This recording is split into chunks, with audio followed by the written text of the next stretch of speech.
Try this again. All right. So 5, 4, 3, 2, 1.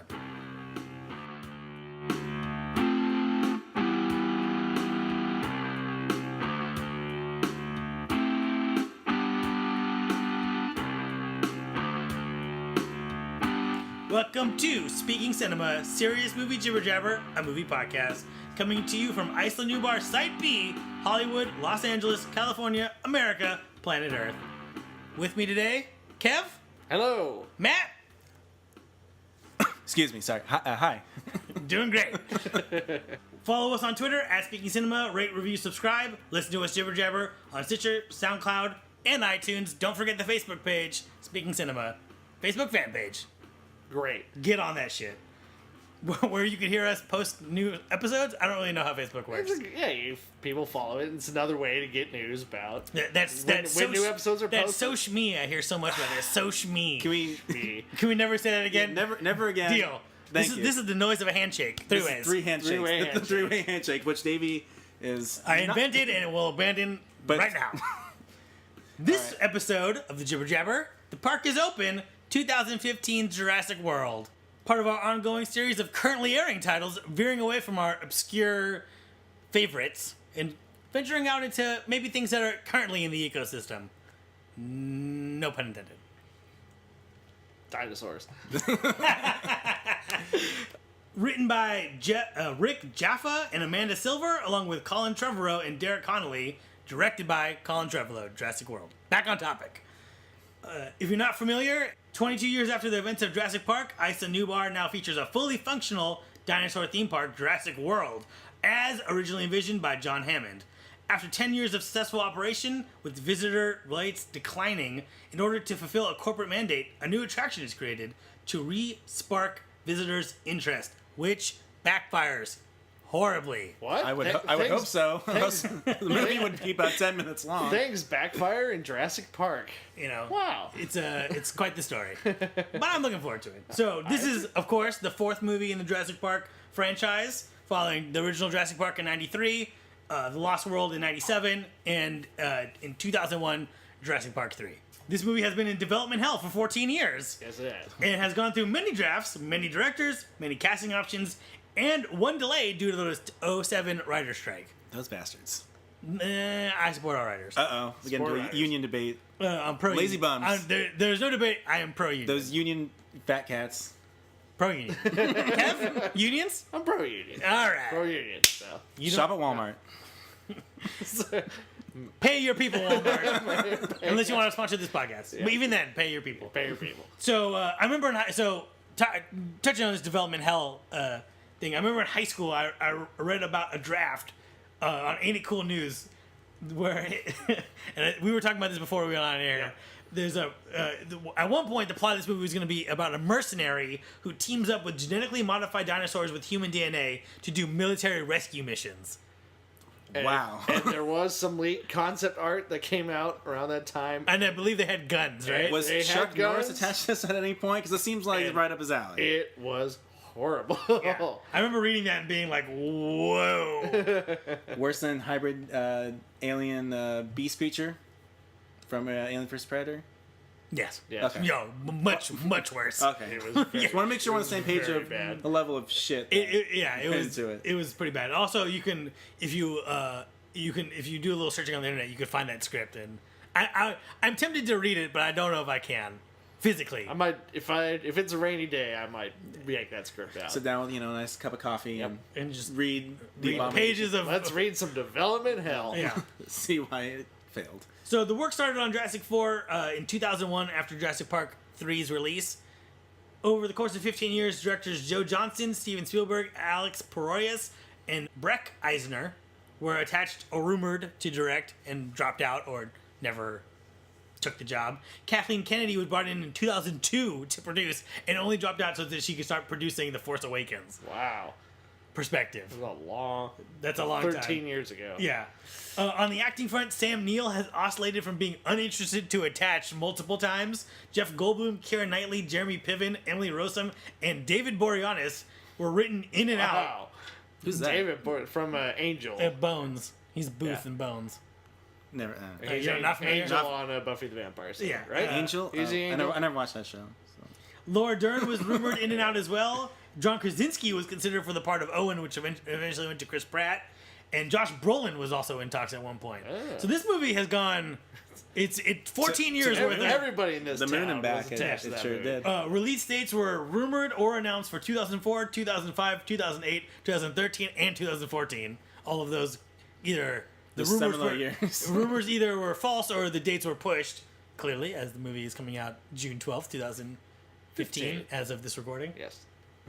Okay. Also, it would be amazing if between now and then it just got kicked. Just got We're pulling that.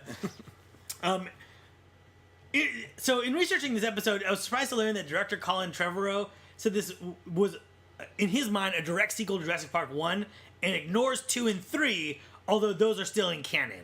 And I feel like that's like it's like having your cake but only eating the parts you want to eat of it. You know what I mean? It's very bizarre. It is, especially because it's such a linear.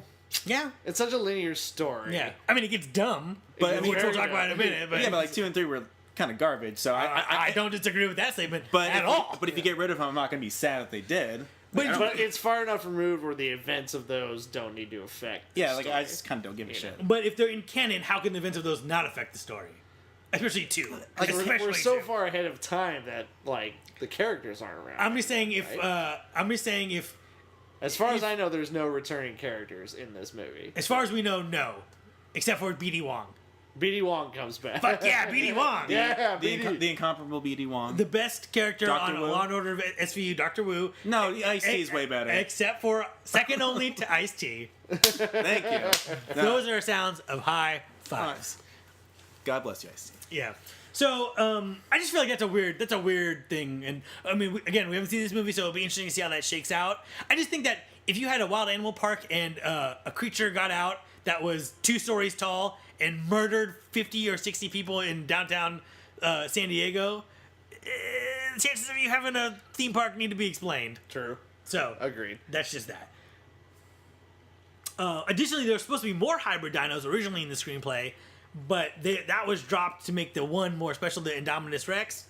Trevorrow also pulled back on the idea of raptors working on humans, which I found that quote, but I don't know what it means. Again, haven't seen this movie. Raptors working on humans? Work with humans. Oh, wait. Oh, I think I that thought you might- said working That on might humans. allude to in the trailer with Chris Pratt. Right, but apparently, I guess Motocrossing with some dinos. yeah, Just- motocrossing with some dinos. My childhood dreams come true. Seriously. Well, he's definitely, like, there's that shot of him. He's like, he has these raptors somewhat trained. Mm-hmm. Like, he's got them. He's like, the alpha male, I think they yeah, refer to so him as. apparently they pulled back on that. I don't know. I don't know what to make of that though.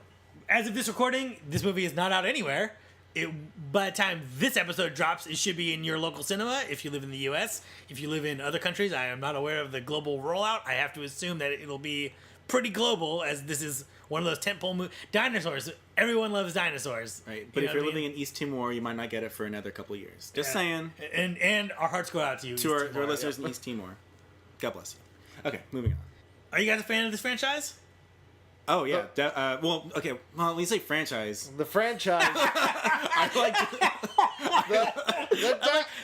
By the way, I'm gonna go ahead and just recap the last 30 seconds. I said, "Are you guys fans of this franchise?" 2 dudes' faces lit up, and then Matt started talking, and then when he said, "Well, franchise," then both their faces sunk. Yeah. It was like watching like a whale jump out of the ocean and then splash back in there. It was amazing. like Free Willy crushing that kid. Yep. in the director's So cut, let's go back to the question: Are you guys a fan of the franchise? The franchise, no. No. I like Jurassic Park. Who doesn't love Jurassic I Park? love Jurassic Park. Exactly. Okay, let me say this: I've seen every Jurassic Park movie in the theater opening weekend. Can you guys say the same? Yes. No. So I feel like if you've seen every movie opening weekend in the thing, in some way you are a fan of the franchise. And we're all going to see this movie opening We're gonna weekend, see it opening week. Saturday morning. So does that not make us fans of the franchise? In a certain way? No, 'cause I didn't see 3 or 2. I saw 2, I think. I rented it from Blockbuster. I never saw 3. That does count as watching something. As far as I'm aware. But it's not like I sought out to go see those 2 movies in the theater when they came out. I didn't really care. I think Jurassic Park did it for me, and then after that, But now you're back on board. now I'm back on board because it looks like they're they've taken 14 years to flesh out this movie, so I hope at least that they did something right. And I forgot to mention that I believe that basically the first 12 of these 14 years, all of that work has been scrapped in favor of what they're doing now. So it's not like it's, you know what I mean? Like it's not the combination. They've started of over that. a couple of times, Yeah. completely from scratch. Okay. So I think this last version of it is its own beast Okay. Yeah. with 14 years of developmental dollars behind it. Exactly. Mm-hmm. But that first Jurassic Park, that is a classic, like, popcorn movie. Yeah, I love it. From the greatest popcorn director who ever lived, Steven Spielberg. The man who invented the term popcorn movie. Yep. Basically. Yep. So, When did you guys? with 1941. Let's not forget Always. And a little movie called Jaws. The Sugarland Express. Oh, that was a good one. Come on. Yep. Dissension in the ranks right now. Dissension I wasn't in the great. ranks. I mean, it wasn't like this is goddamn My- brilliant. My But small joke has unraveled. Let's ravel this thing back up and get back into this. When did you first hear about this movie? Probably on a movie site. I think I first felt like I've been hearing about Jurassic Park 4, like I said, for as long as we were talking about. Like, it's been in development hell. The first time I felt like, okay, this movie's going to happen is when Colin Trevorrow got hired as director. Because he was in talks for The Force Awakens. Yes, Like, he yes. was in the mix for it. But I think him not getting picked for that led to doing this movie. So that was when I felt like, okay, they finally have a script, something's going to happen with it. And that's when I kind of started to really follow all the news that came out for it. I first heard about this last year when the teaser trailer came out. Yes, the first teaser trailer. Like, I had no idea that they were doing any. I thought. Ooh, I mean, yeah, caught you off guard with those dino human I was like, hybrids. Surprise, motherfucker! yeah, because I guess when they were announcing it way back in the day, like or when they were thinking about it, you chalk it up to nothing more than just, they might do that, just like they might do a Batman 4 or Batman 5 or whatever back in like '98, but then that never came. Right. For another. So yeah, So you would see it starts with the CG. It starts with the trailer. yeah, the teaser. Yeah, the teaser. That's Yeah. like last year. So that's when I knew it was coming. As I mentioned a moment ago, yeah, I'm with Kev here, where I've been on fanboy, internet websites, blogs, if you will, for quite some time. So off and on in the years, I've heard about this. Sometimes Spielberg would say, "Hey, I want to do it again," and other times someone else would say it, and working on it, and it's delayed. And I really never thought it would come out. Truthfully, I was like, "That's it for Jurassic Park." Yep. I really didn't either. Yeah. All the starts and stops is like, this is never going to happen. And I didn't really believe it until I saw that first trailer. You're like, oh, this shit's real. And I was like, yeah, this shit, that's got a date on it. We We are a go. You know what I mean? So, we've all seen the trailer. Kev, you seen the trailer? Yep. So, let's talk about it. Because I feel like if you are listening to this, you've seen that trailer, that's either bummed you out or hyped you up. How did you guys react to that trailer? It was controversial in its little moment in the sun. Controversial. Yeah, Well, people were really pissed off about that CG. Oh, yeah. Okay. I mean, it was a little dodgy because It's not controversial like fucking, Kingdom like, Heaven. or like an actual news story. You know what I mean? But controversial in nerdy yeah. film circles. Exactly, in film circles. Honestly, when I saw this first trailer, I was really excited for it. I'm like, this is the story that should have been told probably in the second or at least the third movie. I love the idea of the park being fully operational, has been operational for a long time, and people are bored with it. Right. I think there's great storytelling potential in that. Right. And it explores, I think when Colin Trevorrow talks about, this is a direct sequel to the first movie, I wonder if he's talking about a direct sequel of themes of the first movie, where they explore, like, in the immortal words of Dr. Ian Malcolm, just because you could, you didn't stop thinking if you should. Paraphrasing. The second time that's been quoted on this podcast. And It's a good quote. And not the last time. Not the last time, by Yes. a long shot. But yeah, I thought that was this is the kind of story that works within that theme and can explore some really cool stuff. And I love the solo piano deconstruction of the Jurassic Park theme written by John Williams. Right. Very effective. What's the question? The question was, what did you think about that trailer? Oh, yeah, the CG looked a little dodgy, but I knew what they were getting at. I knew it wasn't finished, obviously, because it came out a year ago, and they were probably still working on the effects. But, yeah, it looked like a... Yeah, but every time someone says that, the CG does look as shitty as it is in the trailer. Like, the last time I remember someone saying that was the Green Lantern, and that the producer rushed out and said, oh, no, it's just not done yet. We just cut it together for this thing that we're going to show everybody. And then when you went and saw the movie, it looked just as shitty as it did in the trailer. Yeah, but in terms of the feel of the story, it is coming back to the theme of Jurassic Park, mixing in, you know, the woes of the common theme park, if you will. Maybe a jab at Disney, No! I don't think they would take a jab at themselves with Universal Studios. That'd be really subversive. But I think they're We'll find out, guys. but adding that relevant take to it, where it is all about, we have a theme park that's not doing the business it should, and we need to pump in something that, you know, could be potentially dangerous, just to, you know, up the numbers. So, Right. So And it's a good thing. And it sounds like something that like an investor would want. Oh, I want something that's big and is loud and has more teeth. You know, I like the idea of bringing it back to the bad guy is the corporation. I think a lot of times the fucking plane. Hold for plane. No, we're not holding for the fucking plane. Fuck you, plane. I don't care where you're going. Speak. But I think I like that, because a lot of times the action fare we're getting is the conflict comes from the hubris of others, and, you know, the egos and mistakes that they make. And this is just like, we have a singular entity, very Spielberg-like. You know, we have a singular entity that's a representation of authority or government, and we don't like it, and, you know, we're gonna fight against it. What other Spielberg movies do that? Fucking like E.T., Close Encounters, Minority Jaws, Report. any movie that where it's all about the almighty dollar, you know, and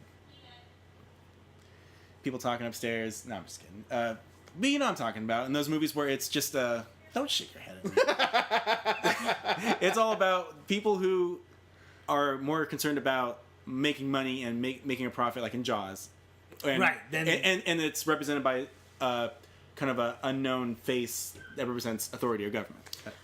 I didn't really love this trailer when it first came out. I feel like the first half of the trailer had really good visual storytelling, like where the mom's saying goodbye to the kids, they're getting on the plane, the one kid seems nervous, they go to the gates Jurassic Park, it's this epic thing, they're walking through downtown Jurassic Park that feels like downtown Disney, or, you know, or like Toontown or something, with all the shops. Adventureland, perhaps, a more apt comparison. Kind of like a lot of zoos have Right. that sort of main drag. Yeah, the main drag, exactly. And then they're going down, like, you know, then they show in the trailer, they show some of the attractions. You see the big dinosaur shark eating a shark. You see them in some kayaks with some brontosauruses. They're in the little gyrosphere. And then you introduce Chris Pratt and Bryce Dallas Howard. Bryce Dallas Howard, and you don't really introduce them. So it's like, who is talking now? What role do you have in this thing? You both look like you're 22 years old, so like, are you in charge of something? And then a bunch of shit goes wrong, and then we kind of get what this movie's gonna be. So I kind of like that. I like that first half of the trailer where they kind of tell you a story just visually, and then the second half when people start talking, I kind of felt like it was like, you know what I mean? Like, suspect. But hey, I'm gonna go, so we ended up working out anyways. Also, just to finish off my thought, I just don't like it when people are like, people complain about the CG, which I feel like people complain about it no matter what. No matter what it looks like. Yeah. If you could tell it's CG, people complain about it. And then I don't like the excuse that, oh, no, it's not done yet. It'll be done soon. It's like, you release this to the public. Whatever you release to the public is fucking done. Yep. That's as done as it's ever going to be. So, if you show me a trailer and the CG is quote unquote not done, which I don't believe, I'm seeing it legally. So, it better look good. This is your marketing campaign. Exactly. It's not like you found some leaked video of like, oh, this is finished footage from Jurassic World. Right. And then you can say, oh, no, that's not done. Right. That shouldn't be out there. This is something that you put out. Your logo on it. Yeah. And you wear it during some NFL game, you know, and it's Which a shall million not be people named. watched it. So. So normally at this point I ask if you've seen it or not. Obviously, we're all planning to see it together. We have not seen it. Yep. I have not So seen it. there's no point to asking that question. Moving Just on ask to the it next again. question. All right. Even though I said all these words I just said. So, are you familiar with the writers Rick Jaffa and Amanda Silver, and then Colin Trevorrow and Rick Connolly? I'm only familiar with Colin Trevorrow from his first film, Safety Not Guaranteed, Interesting. starring Aubrey Plaza. I've never heard of any of these people. I have heard of Colin Trevorrow because I heard of that movie, Safety Not Guaranteed. And that's one of those movies where I want to watch it, but I just haven't done it yet. And I have no good excuse. And I do want to see that movie. So I'm interested in him for that. And also, that is not an action movie. That is like a kind of a indie drama kind of a thing, comedy drama. An indie drama with kind of a sci-fi slant to it. Right. But that's very much not. Yeah, like, people a say huge good things part of about the it. story. It's Yeah. and I'm curious why. Not why, but I'm curious what Spielberg saw in him in that movie to make him do Jurassic World. I'm curious because there's no really big. There's kind of one big set piece, but there's not a lot of CGI, almost zero CGI. Spoiler for Safety Not Guaranteed. Safety Not Guaranteed. Are there dinosaurs in that movie? There are no dinosaurs in that movie. So Interesting. take that for what you will. I will. But it is a very much kind of character indie drama comedy. Right. And I'm curious to see. Yeah, I'm optimistic to see. Why Spielberg handpicked this guy to do Jurassic World. What qualities did he see in that movie that says he can do this script? Yeah, I agree. Cops come for you. Okay, they're gone. So Rick Jaffa and Amanda Silver produced the Planet of the Apes movies, the remake, the Rise original and ones. Dawn of the Planet of the Apes? Yeah, in the upcoming sequel. Okay. And they Beneath Planet of the Apes? War of the Planet War of of the the Apes. Planet is of Or the Conquest one. of Planet. Which is the one where they... that's the old one. What's the one That's with the like the old rainbows and the underground fighting? I think it's the second old one, but I don't know what that one's That's called. probably Beneath the Planet of the Apes. Yeah, beneath, and there's like a unexploded nuclear missile. Yeah, that's the second one. Yep. Sorry not to get off topic with Planet of the Apes here, but let's get off topic with Planet of the Apes. They also wrote Relic, the horror movie from yeah. the 90s. The 97? Yeah, and they are writing the upcoming Avatar 2 and 3 sequels. James Cameron's not writing those? We could do a whole nother podcast on Avatar. The way they're doing that one is Let's not. James Cameron is overseeing these two guys and then two more writers, and they're all writing sequels at the same time. Okay. So instead of like Warner Brothers, who hires 5 people to do the same job, he got 3 people hired or 4 people hired to write 3 movies all at the same time, and then they're going to shoot them all at the same time, Gotcha. or back to back to back. So that way they all feel, I guess, in the vein of what they're trying to accomplish. Gotcha. So very interesting. I don't think it's ever been done before, where someone's written multiple sequels at the same time with different writers in order to shoot them all back to back. Kind of nuts.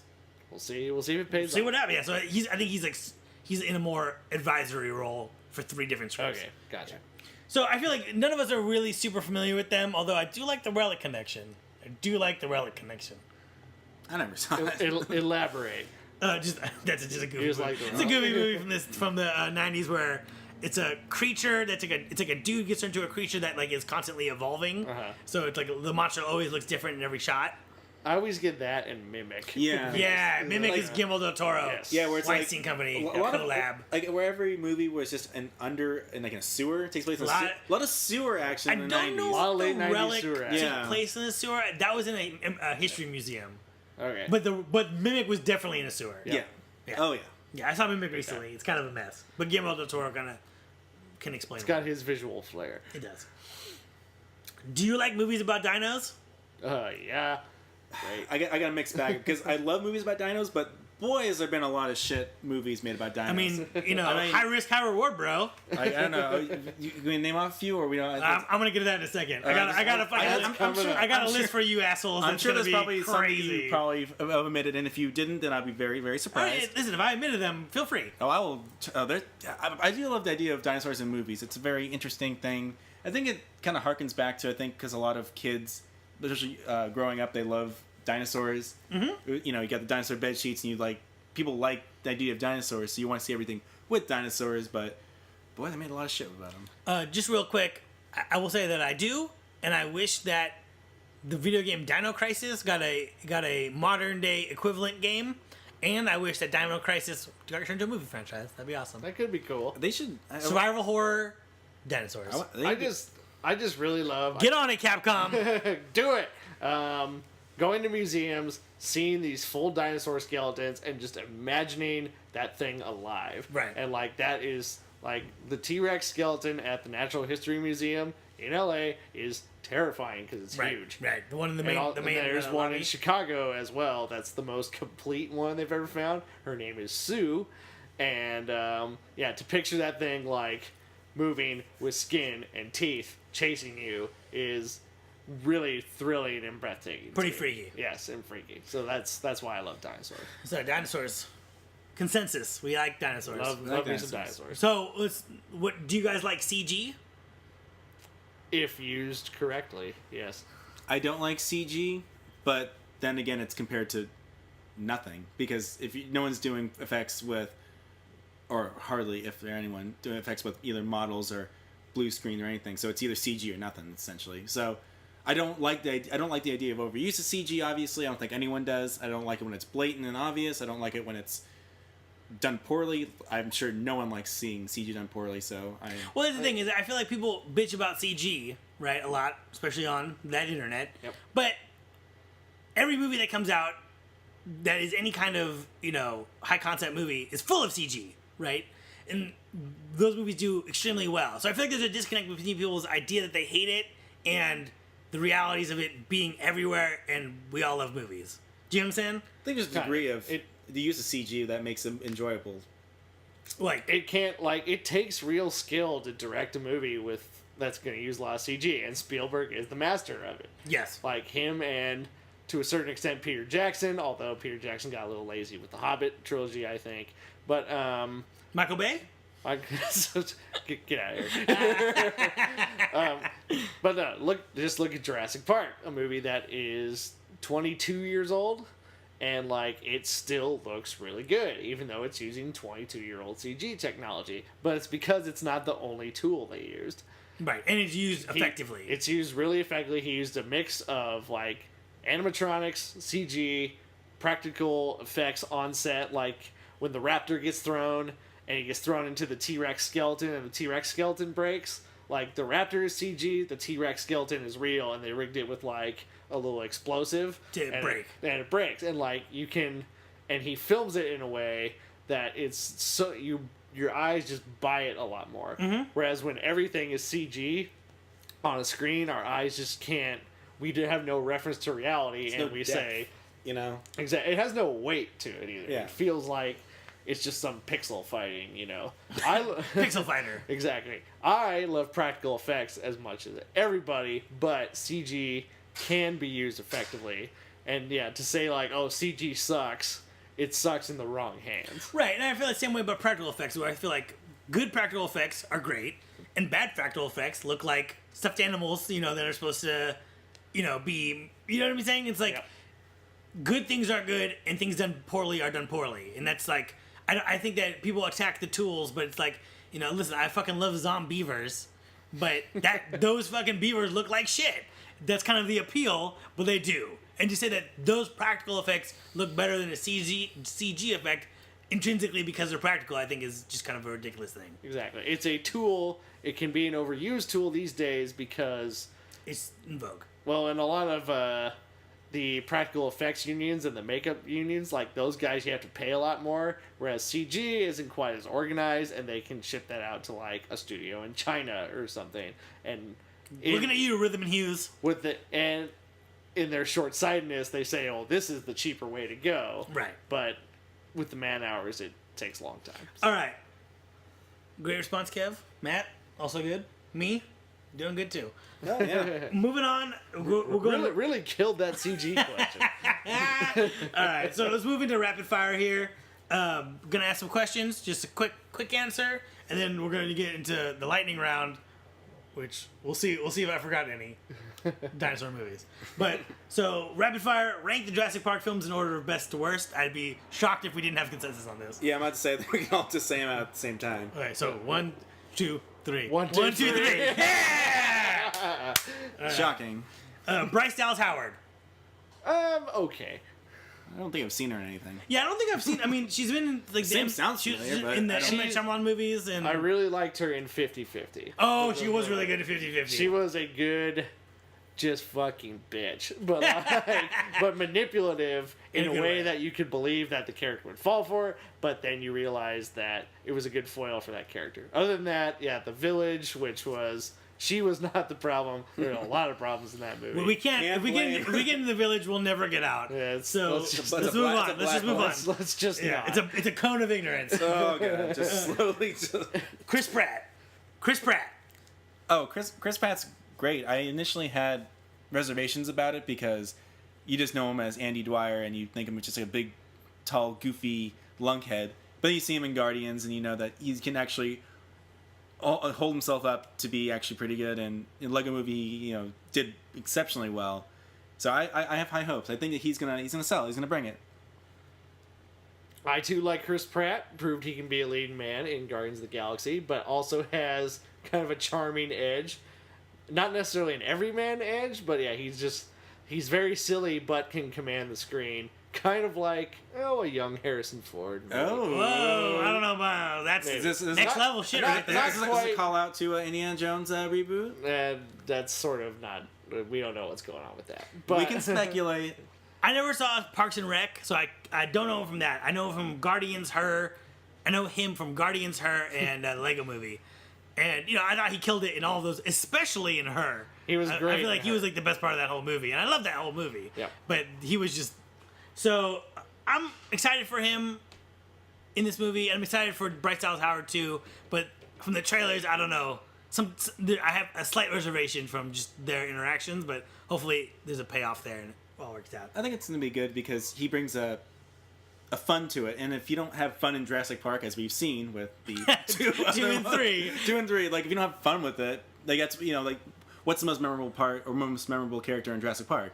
Fucking Jeff Goldblum, Right, you know. Well, among other characters, but he's the standout, and he's fun, and he's got great on-screen presence, and so does he. So just want to throw that out there. Okay, Kind so of. totally agree. Fun.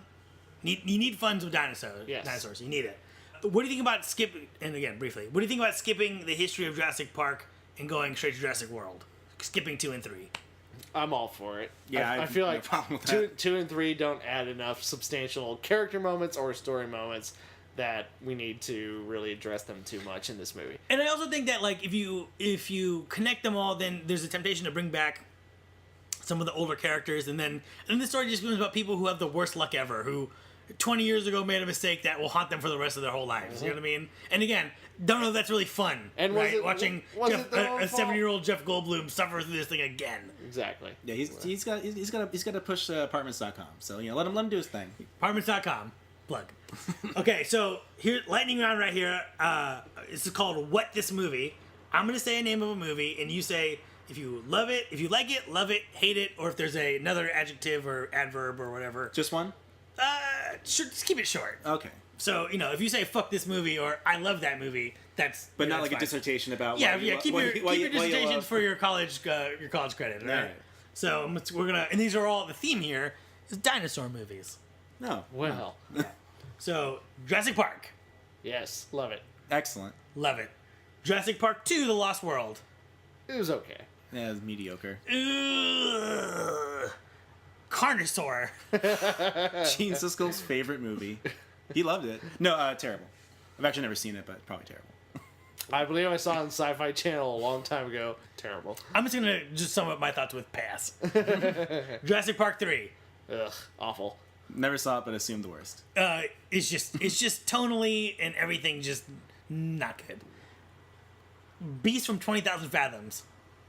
Never heard of Was it. that Ray Harryhausen? Ray Harryhausen. I'm sure it's good. And Oh, I know what you're talking I fucking about. love this movie. It's I great. have not seen it. It's great. Land Before Time. classic.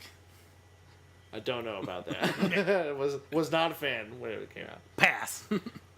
Walking with Dinosaurs.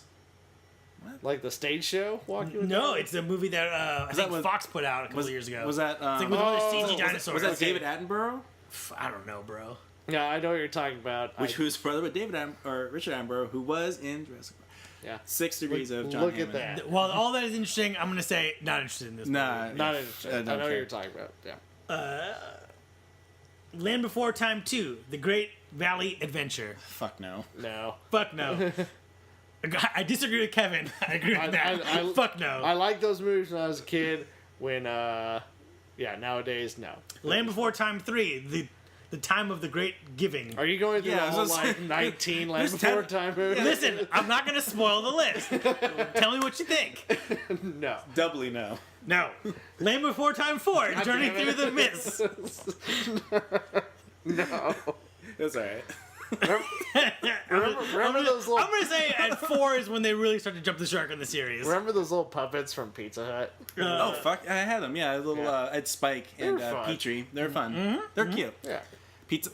It's all about the great, that the great commercial tie-in days of the. great commercial tie. It's all about that mise en scène. 1 million years BC. Was that? Raquel what's his Welch. name movie? Raquel Welch. Oh yeah, no. Haven't seen I it. haven't seen it. I'm gonna say I've probably seen some of it. It's one of those movies that you can't remember how much of it you really know and how much of it is like just your cultural knowledge of it. But I'm gonna say yes to this movie because of furry bikinis. Yes. Land Before Time 5, The Mysterious Island. Just no. No. Ice Age. No. No. I think Ice Age 1 is a cute movie. You know. Thumbs down. Land Before Time 6, The Secret of Saurus Rock. Saurus Rock. Taurus Rock, huh? That's a slang. I'm gonna say thumbs down on The this street one. term. Didn't I hear some really dark story about one of the kids who was a voice of like one of the dinosaurs? Yeah, was, she like, got killed by her dad. killed by her With dad. shotgun.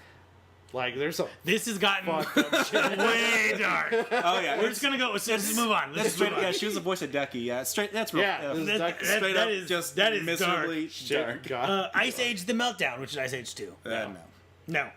Ice Age: Dawn of the Dinosaurs. No. Ice Age: Continental Drift. No. How many sequels did they make of that? Didn't see it. Didn't need to. Land Before Time 7, the Stone of Cold Fire. That makes no sense. King Kong. This is 1933 King Kong. Yes. Okay, yes. Fuck yes. As a kid, Great film. that was my favorite movie. I love that original King Kong. Ray Harryhausen, badass stuff. Well, no, Kong was that wasn't. 3.5 That was, that, feet that was tall. Willis O'Brien who did the. You know what? I don't care. It was great. Okay, Willis O'Brien. Willis O'Brien was. In my the- excitement, I think I missed it. I think Harryhausen did Mighty Joe Young. Oh, That was like his first thing. All right. So Not to get on the thing. not to move to Mighty Joe Young. Never saw it. Never saw it. That's a dinosaur movie. It's like a dinosaur. It's an ape, but Whatever. fine. Moving on. Son of Kong. No. No. I never saw it, but apparently it's really good. John Landis puts it over pretty hard. I've heard the Land Before Time 8, The Big Freeze. I'm gonna when they meet up with the Ice Age characters. bro. reluctantly. I'm gonna have to pass on this one. Okay. King Kong 1977. No. No. Yeah, that movie is That movie is no good. Inconsistent Kong. Yeah. King Kong 2005. Yes. Fuck no. Fuck no and Yes. I like that movie. Ice not skating like that scene movie. was just want to punch someone. Land Before Time 9, Journey to Big Water.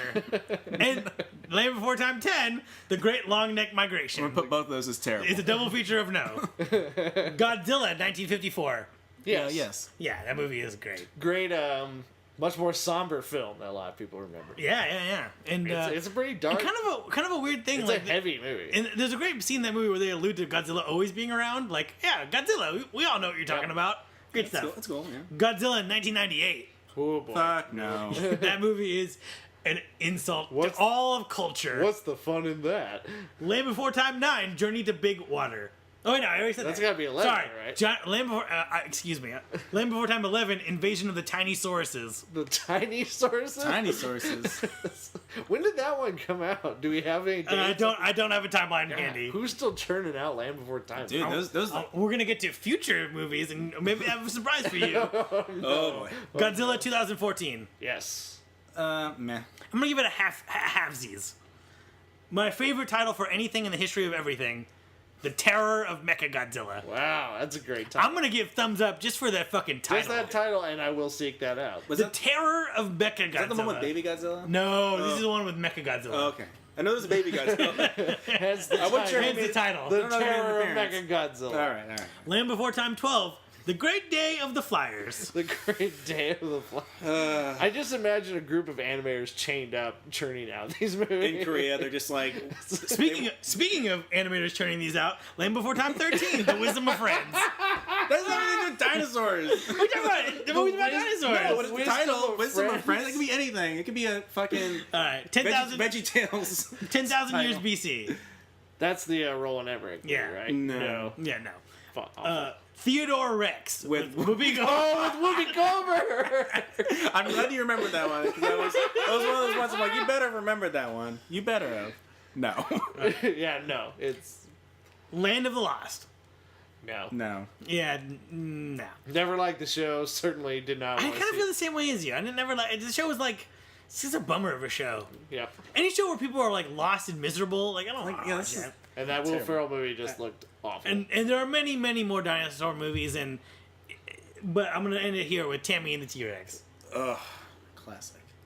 You forgot Jim Henson's Dinosaurs, the sitcom. Also, I mean, That's not a movie though. there's also Yeah, We're that's Back, true. a dinosaur story, but also Yeah, we're produced- back. what Spielberg produced. Animated dinosaurs, also pretty terrible. Also, one with Sean Young called I had it pulled up. Well, It was when like- you look as you looked it up, I want to put over Tammy the T-Rex. I'm gonna say yes to Tammy the T-Rex. I love that movie as a kid. I'm sure it's terrible. I'm sure it's stupid. The plot of the movie is that a guy his body gets fucked up, but his brain's still alive, and they put it in a mechanical T-Rex, and then.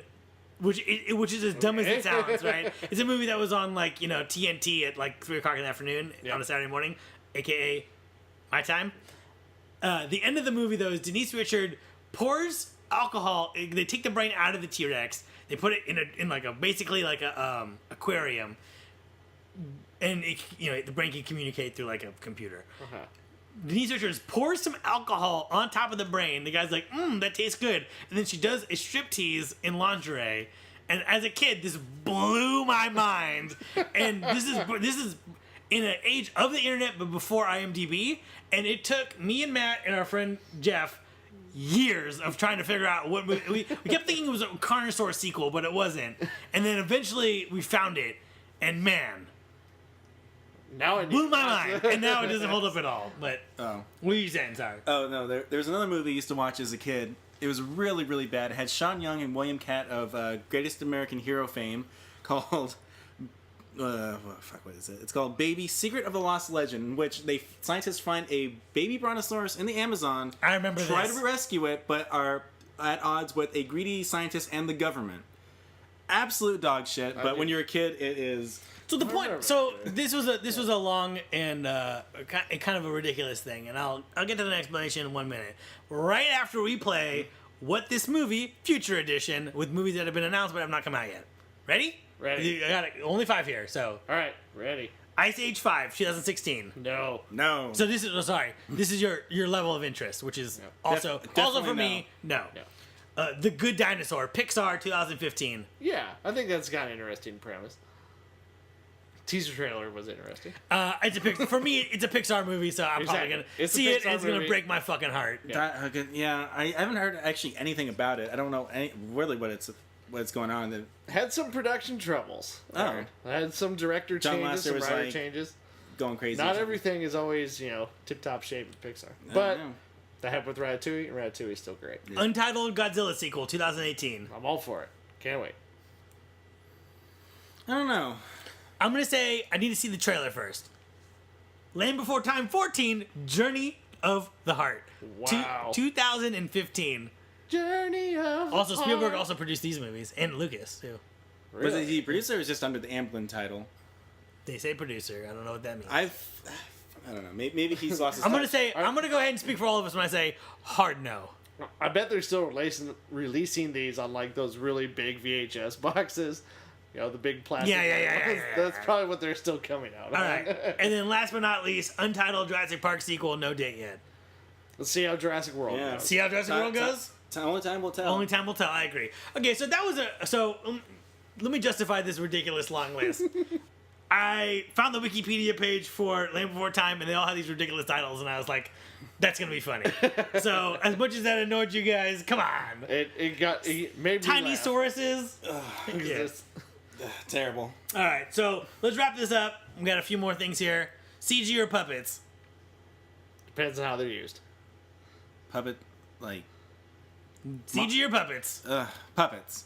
Animatronics would be puppets. Okay, yes. I would say gonna say- I would say puppets. Puppets. Neither, claymation. Need that.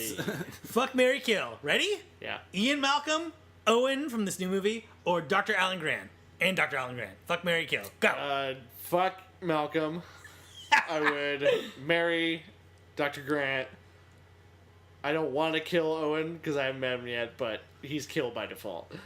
I'm gonna kill Malcolm because he will steal your girlfriend.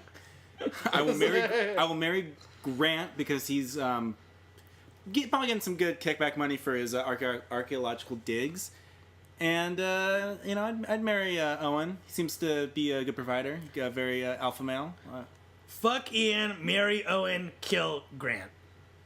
We did the whole range there. Whole range. Impressive. Where's Muldoon on this? Oh man, Muldoon. R.I.P. Lizards or birds? Lizards. They're birds. Not are they? Just Oh, do I? pick one. Lizards versus birds. Oh, lizards. Lizards, come on. Yeah. Birds, No, are birds lizards are are gross. cool. Yeah, but Birds. they're derived from birds. come on. Metasauruses or plant eaters? Carnivores. Betasaurus? Metasaurus is a reference to Jurassic Park. Oh, okay. That's what the girl, fucking you guys. I get it. We want people to now. listen to this. All right. Carnivores. Chaos theory or chaos theory? The truth or just something that Goldblum tells women to get into their pants and or hiking shorts? Think hiking shorts. Yeah, Think hiking shorts. I think it's true, and I think he uses to get in hiking shorts. He's trying to get on that Laura Dern piece Yep. of hiking shorts. Kayak or gyrosphere? Ooh, I would say kayak. Kayak. Gyrosphere. You're kind of getting. It looks like you kind of kayak with the calm dinosaurs. I don't want to go off on a tangent here, but in what world is kayaking fun? Gyrosphere. It's you have a pedal. It kayaking moves has to on be its fun. own. It's a mode of transportation and it's exercise. Ugh. Not fun. Didn't need to be fun. It's a nice little relaxing way to go down the river. T-Rex, Raptor, or Indominus Rex? Abdominus Rex? That's the The name new of the one. New one. This one. Come on, they couldn't give it a Latin name? Indominus means uncontrollable king. Barely Latin. Okay, T-Rex. T-Rex. I like the old T-Rex. I'm gonna go with Raptors, but Well, the way that you're on thin ice, young man. the way raptors are now perceived, they're kind of shitty looking. They're not as cool as the Jurassic Park raptors. Worst death, Nedry or Muldoon? Nedry. That was more pained. I would say Muldoon. Trick question. They both get killed basically the same way. No. They get eaten by a dinosaur. How much worse can it be? Nedry suffers a lot, and he's going through anguish. Muldoon, he knows he's gonna fucking get. He handles it better. He handles the shit better. Muldoon gets outsmarted, and he knows he got outsmarted. Yeah, because he ain't Smart girl. no clever girl. Clever girl. Clever Thank you, girl. man. Thank you. I never noticed that there was the raptor hiding behind the what's it called, the shrubbery, after he gets attacked by the other two raptors. It's crazy. All right. Hold on to your butts, or he's coming back. Hold on to your butts. Hold on to your butts. Come on. Yeah. But wait, which one is he's coming back? That's two. Oh. Yeah. And also, when they're in the and waterfall. also, Dodson! We got Dodson here! See? Nobody cares. Pick up. Don't be cheap. Hold your butts. Okay, so which is worse, Jurassic Park 3 or Jurassic Park 2? 3. 3 probably. 3, because it's not even... 3 feels so unnecessary. Yeah, exactly. All right, and the last question here, life. Question about life. Is it a Game of Thrones or is it a House of Cards? I say life finds a way, but Oh! You know what? We're going to cut it there. We're going to cut it I there. cannot top that. We're going to... It's over. Matt, Good job. good job. All right. So we're going to watch Jurassic Park. Jurassic World, actually. Jurassic World? So we'll be back. yeah. Anyone? Any closing comments? No, I eagerly anticipate this one. I put this as a wager as is going to be the biggest movie of the summer. We'll see if it outdoes Avengers money. I don't think it will, but hey, the dinosaurs. So if anything's it's gonna be dinosaurs. Yeah. Must go faster. All right, Let's go. let's go faster. All right, here we go. Here we go. All right, let's do it. Bum bum bum bum bum bum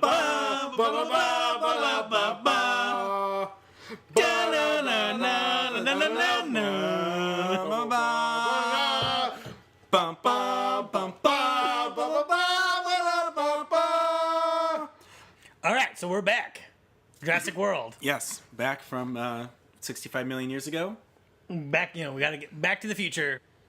We all saw Jurassic World. Yep. Matt, Yep. where and when did you see it? I saw it last night, 5:50 showing at Pasadena ArcLight. And tomorrow, because not everyone's going to listen to this today, June 12th. which was the day it came out. Day it came out. I saw it in 2D. 2D. Regular D. So Kev, I saw it with you. Yeah, At I was there, huh? The Culver City ArcLight. ArcLight Today, reward June points. 13th, Saturday, at 10:45 a.m. Yeah, we went that first showing in the morning. I like those early shows. Yeah, I'm not against those either. I've seen a lot of good movies in that early morning. I like the early mornings and the late nights. Do you want to talk about the early morning screenings you've gone to? I saw Source Code, I remember, early in the morning because my shift got changed from morning shift to night shift where we used to work. But I was already like awake, and the manager called me. He's like, "Oh, you're working night shift now." So I was like, "Well, I'm awake. I might as well go to a movie." And I remember seeing Source Code. I saw one of the many Fast and Furious sequels. All right. I saw that Rob Zombie movie that we were talking about. Lords of Salem. Lords of Salem. And I saw some other horror movie I saw Evil Dead. The Evil Dead. The newest one? The newest one, Okay, yeah. The newest, remake. Yeah, me and some other guy who apparently had nothing to do that morning. And I saved my late night shows. I go see a lot of kids' movies later. Yeah. Because then there's yeah. not a lot of kids running around. Unless you go to I mean, there was a bunch of kids last night.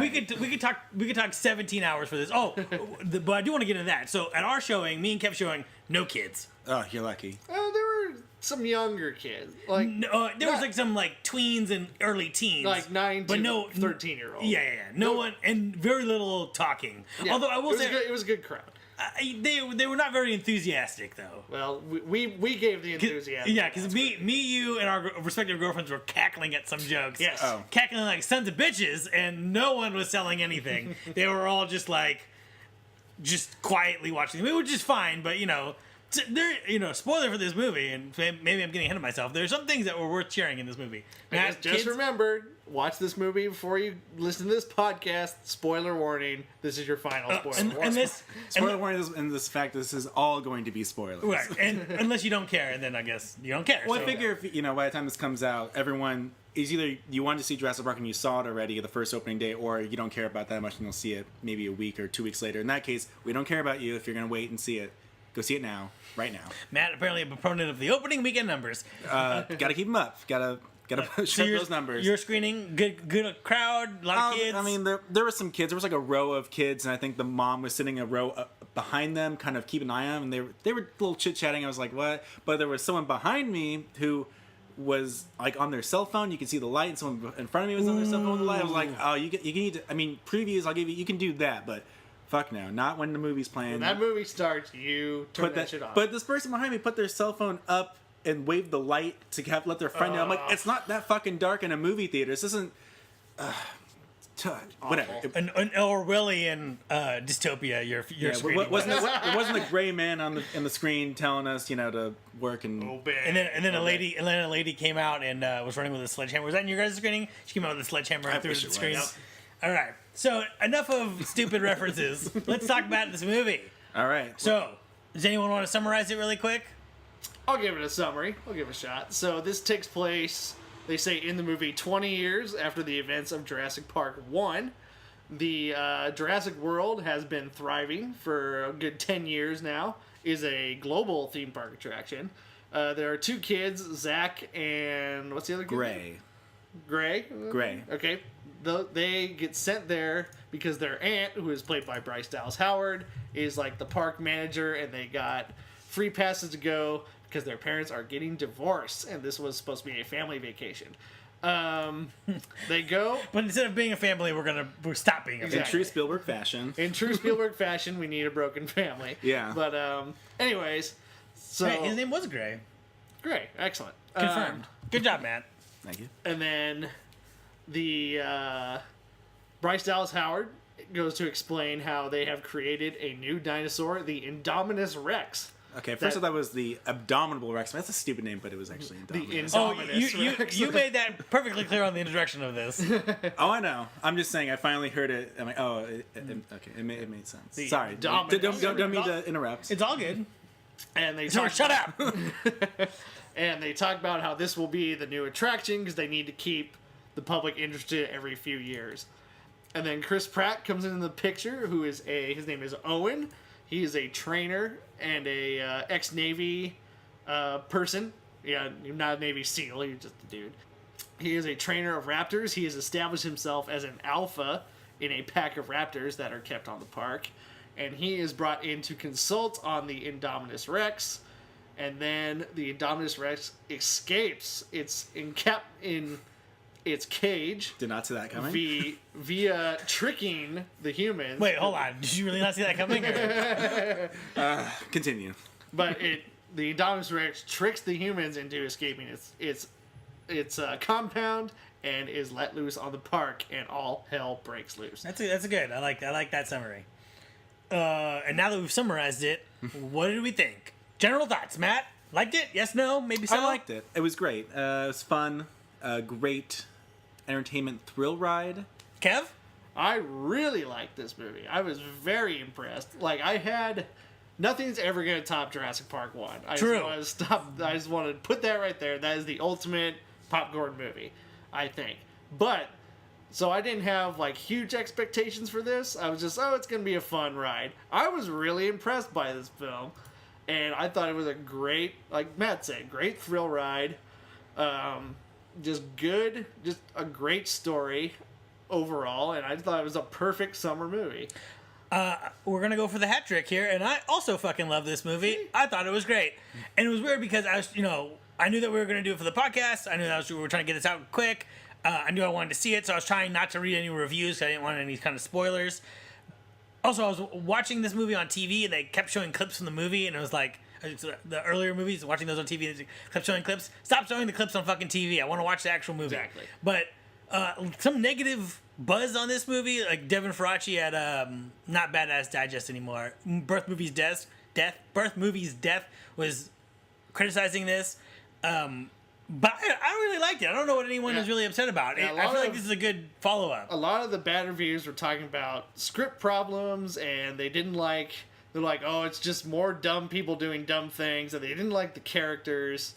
And I don't know what movie they watched. But I feel like I wouldn't say this is a pure horror movie, but it is. No. There's horror elements of it, and I think people don't like it when it goes to that thing of when someone makes a decision and gets them horribly killed. And some of the deaths in this movie are brutal, and we'll get into that in a minute.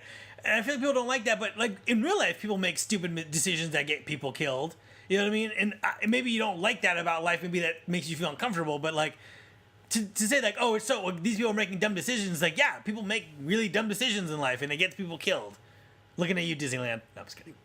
Nobody dies at Disneyland. They gotta people die at Disneyland. They try and get them off the property before they die. Oh, it's an urban myth. Terrible. You're all monsters. I don't know who I'm talking to. You, them, me, hey, all monsters. No one shot themselves in Disneyland that we know, so... Universal Studios. That was unfortunate. Please don't sue us, every theme park in LA. Well, these are facts. I mean, we're not. Yeah. This is nothing that has not been reported. If it's public record, then yeah. Yeah, I mean, a guy did that. Also, can't do nothing. Also, this episode's real dark. Oh, it's gonna get darker and darker. Okay, so. Does anyone want to expand on?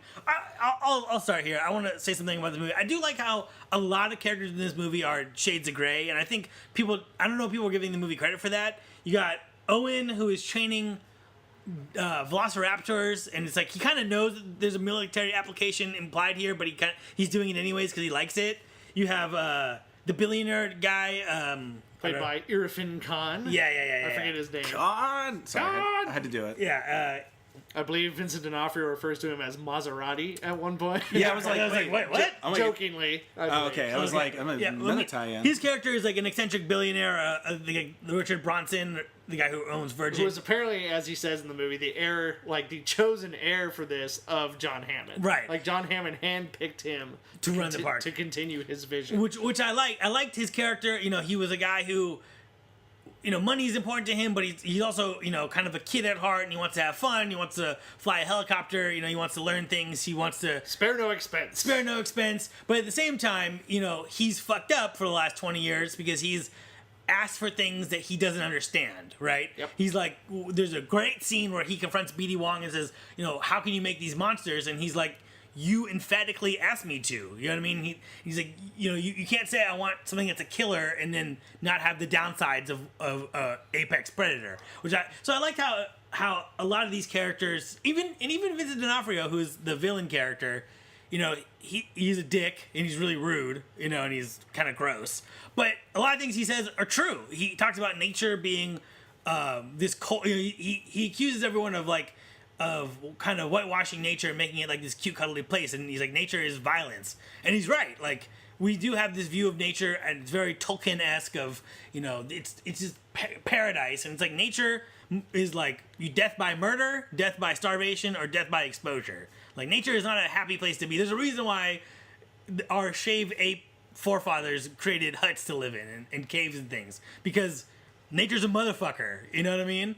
So I like a lot of what's going on here, and I feel like the movie is not dumb, and they could have made it dumb really easily. You could have had the billionaire guy just be obsessed with money, and he just wants money, and even Vincent D'Onofrio is like kind of doing something under orders. Like, he doesn't really care about the. It's like.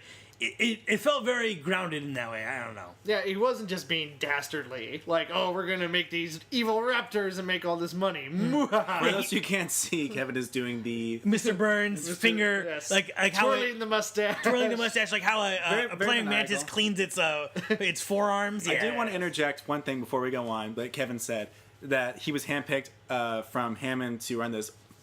No Lex or Tim. No, they're not gonna be involved in this thing. No mention of those kids. Anybody involved in the last 3 movies wants nothing to do with it. And that's something we talked about, and we had heard rumors that no one was going to come back, and no one except for B.D. Wong comes back. And B.D. Wong has made a position for himself from a lowly lab tech in Jurassic Park 1 to having a very nice office and running the research facility. Yes. Got twice as much screen time in this one. It's like 7 times more screen time. He was like in one scene of Jurassic Park. Yeah, I mean, he's just in that initial, when they're But in the book, he's laboratory. obviously a much bigger character, and he dies in the book too. It's been very long since I read those books. Dr. Wu, Dr. Henry Wu. Dr. Wu, yes. But I'm just saying, Tim liked dinosaurs, and Yeah, but then Give then him the many part. of them tried to eat him. So he does have a reason for not wanting to be involved in this. all right, shit. fair enough. Sorry. I do want to throw out there is a fan theory out there at the moment. Ooh, Oh, we usually Matt is one of the crazy fan theories. So Kev, I just stealing Matt's recently thunder. I read this the day before we saw this. There's a fan theory that Owen, Chris Pratt's character, is the child from Jurassic Park in the beginning that Alan Grant lectures about raptors. Does that timeline make sense? The I kid's think probably it does. 10 years old. He's probably Yeah. 10, it's 32. 20 years later, and I could buy it. They use the same line. Alan Grant, played by Sam Neill in the first one, talks about how the raptors work on a relationship that is based on respect. And Owen says that a very similar line early in the movie about the raptors work on a relationship based on respect. So this, in terms of our cinematic MythBusters, this is plausible but not confirmed. Plausible but not confirmed. Yeah. I will go one step further and say that Chris Pratt is the love child between.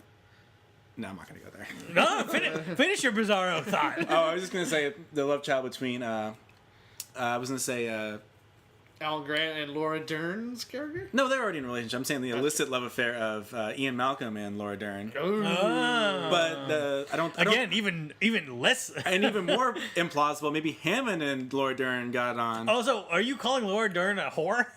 No, she just. She's fucking not only Ian. No, you can tell she but- was not satisfied with Grant, and she was definitely want to get on that Ian Malcolm, penis. I don't think that's there. One, at all, and two, she's definitely not going to make it with the old man.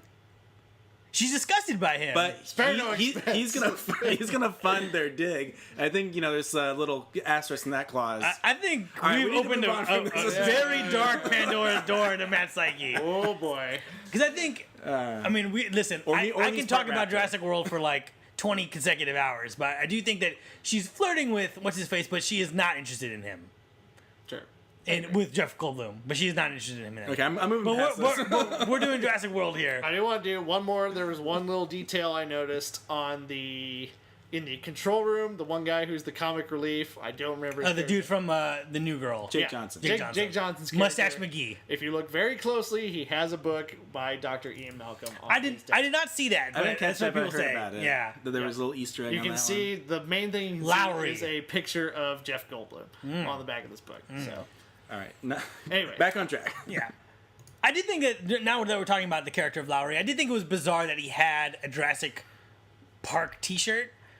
It's like, because the park was never open. because the park was never open. I wonder if people pilfered the merchandise before it opened just for selling the black market. You know. Sure. Well, it would be more of a gray market, but And he bought it on eBay. You know, like Right. bootleg. So I'm sure But- some guy who used to work at Jurassic Park his took some Yeah, t-shirts yeah, and then sure, right. now that eBay's around, he's like, oh, I'm gonna sell money. right, but there's no point. Like, what's his character's motivation for wearing that shirt? He's like, because that park was legit, but that park was never open. No one ever went there. The only time anyone from the outside ever went there, all the dinosaurs ran amok and destroyed the whole thing. Yep. So I wonder if is their universe co-opted in the same universe that Jurassic Park was a movie released in their universe? That's, no. Jurassic Park was because that seems very bizarre. John Hammond No, was no. a real person. no. Yeah, John. It was. Right, but I'm like, but the Jurassic Park is, you know, the logo and the look. Yeah, because in the movie, that's the Right, same logo right, from the. right. I'm very confused about what you just said right now. I am flabbergasted. It's not that meta. Yeah, are you saying? So, are you positing that you think that in Jurassic World, Jurassic Park is a movie? No, Okay.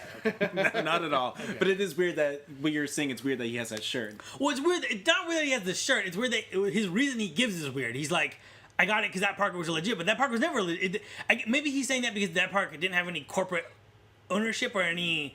It is was an odd it was the first idea, but like Jurassic World is ostensibly what Jurassic Park was supposed to be with some Samsung logos. But I'm thinking that was probably written as a in joke. Well, yeah, the whole So I think movie. it's The whole better- movie's very meta. The whole movie's very examining at sequels and kind of. And I liked it, but at some. not overly so, and I- that's what I like. But I do feel like the movie thinks the audience is dumb for coming to it in a way. You know what I mean? Because It addresses that. that's what the Indominus is. Actually, I was gonna save this for the Q&A at the end, but I'll just read it now. So there's Go a do it quote, now. a quote that Trevorrow has. He says, "The Indominus was meant to embody our worst tendencies. We're surrounded by wonder, and yet we want more. We want it bigger, faster, louder, better." And in the world of the movie, the animal is designed based on the series of corporate focus groups, like the same way a lot of movies are.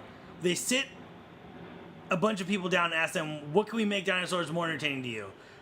What would make you tell a friend to come see Jurassic World?" The answer is, of course, we want something bigger, faster, louder, more vicious. We want to kill it. And that's what they get what they ask for.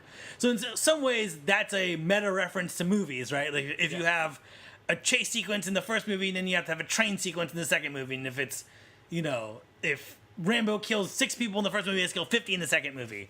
And, you know what I'm saying? And I do feel like the movie that's kind of a cynical thing for something that I wanted to see. You know what I mean? In a way. Well, and Shades of Birdman.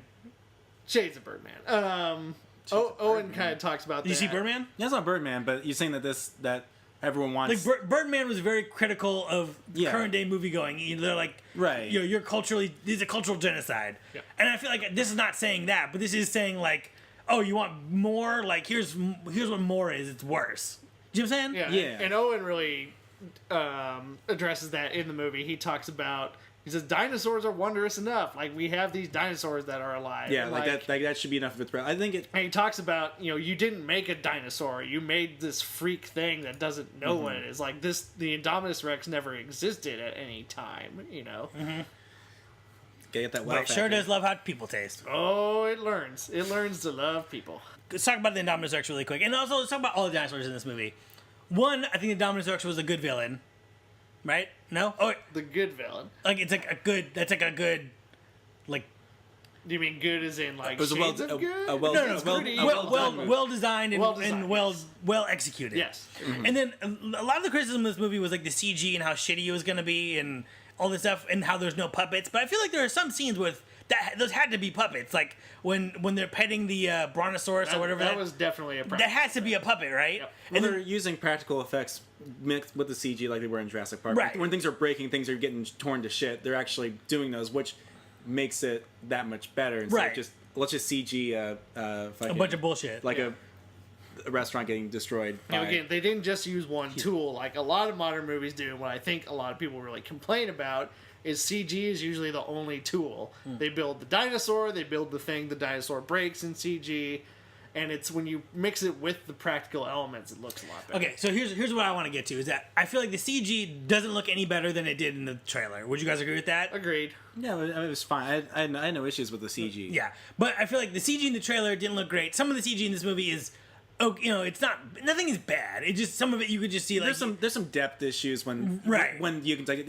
but it's definitely a green screen. There's definitely movies that we don't have to go into because we're so tangential in this podcast already. But there's some movies that have come out in the recent couple of years that are just like, ooh, the CG is just barf. You know what I mean? And I don't think it was that level, but I think the story was good, so you don't care. You know what I mean? Like, Yeah, I was just swept up in the story the whole time Right. the movie was on. yeah. So I guess that's my whole point is the one of the bigger criticisms, we talked about this before, one of the biggest criticisms is that there's going to be too much CG and no puppets, and then we got a mix of both. And I don't see people apologizing online. No. People tend to grasp onto that one opinion and stick with it, regardless if they get proven wrong or not. Welcome to the internet. That fucking internet. Follow us on Twitter at. So, you guys, is there anything? I got some other points here. Do you guys want to make some points or? I might save. I'm just gonna do it now. I was gonna save it for nitpicks, but since we're on the topic of the Indominus Rex, Yeah, good. I feel he never got a really movie. Or she. He or she. Or she. It was a she. It was a she. I feel it never got a good intro, like a really cinematic intro. Are you It saying- was always it was in the shadows, and then kind of obscured when they first kind of run away from it, and then it never really got its big moment in the sun like the T-Rex Like a good did. reveal? Exactly. See, I think that they showed their hand too quickly in the movie. I think they could have built up the Abdominus Rex. Abdominus.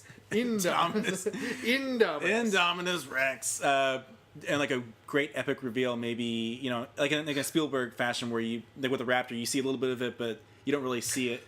I guess my only. The build up to, and then you see it like, holy shit. They showed it too much of it too early, I think. Well, they showed it covered in trees and stuff. You know what I mean? And you really only get to see it.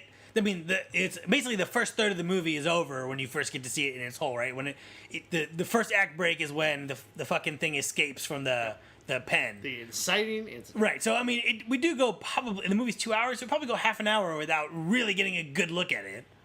Yeah, I But feel like it never got like the T-Rex in Jurassic Park 1. Yeah, like that The reveal. raptors in Well, Jurassic yeah, Park 1. such a slow burn to the reveal. Exactly. Also, we're just gonna talk about Jurassic Park this whole movie. But like you see the power goes out and you see the electric fence start to come down when it's pulling it down, and then you see the foot, and then you see the eye, and then you see a roar. That's T-Rex in Jurassic Park 1. And Dominus Rex, you just see it behind some trees, and you see it and then eventually you just see its whole thing. I mean, I really like the Indominus Rex as a villain. I just feel he never got kind of that big. The big moment. the big reveal, yeah. But again, a nitpick. It's tough because I don't think the movie suffers for it. I don't think so. It might have been better for it. I think it would have only enhanced it, but it didn't ruin anything for me. Again, a nitpick. Yeah.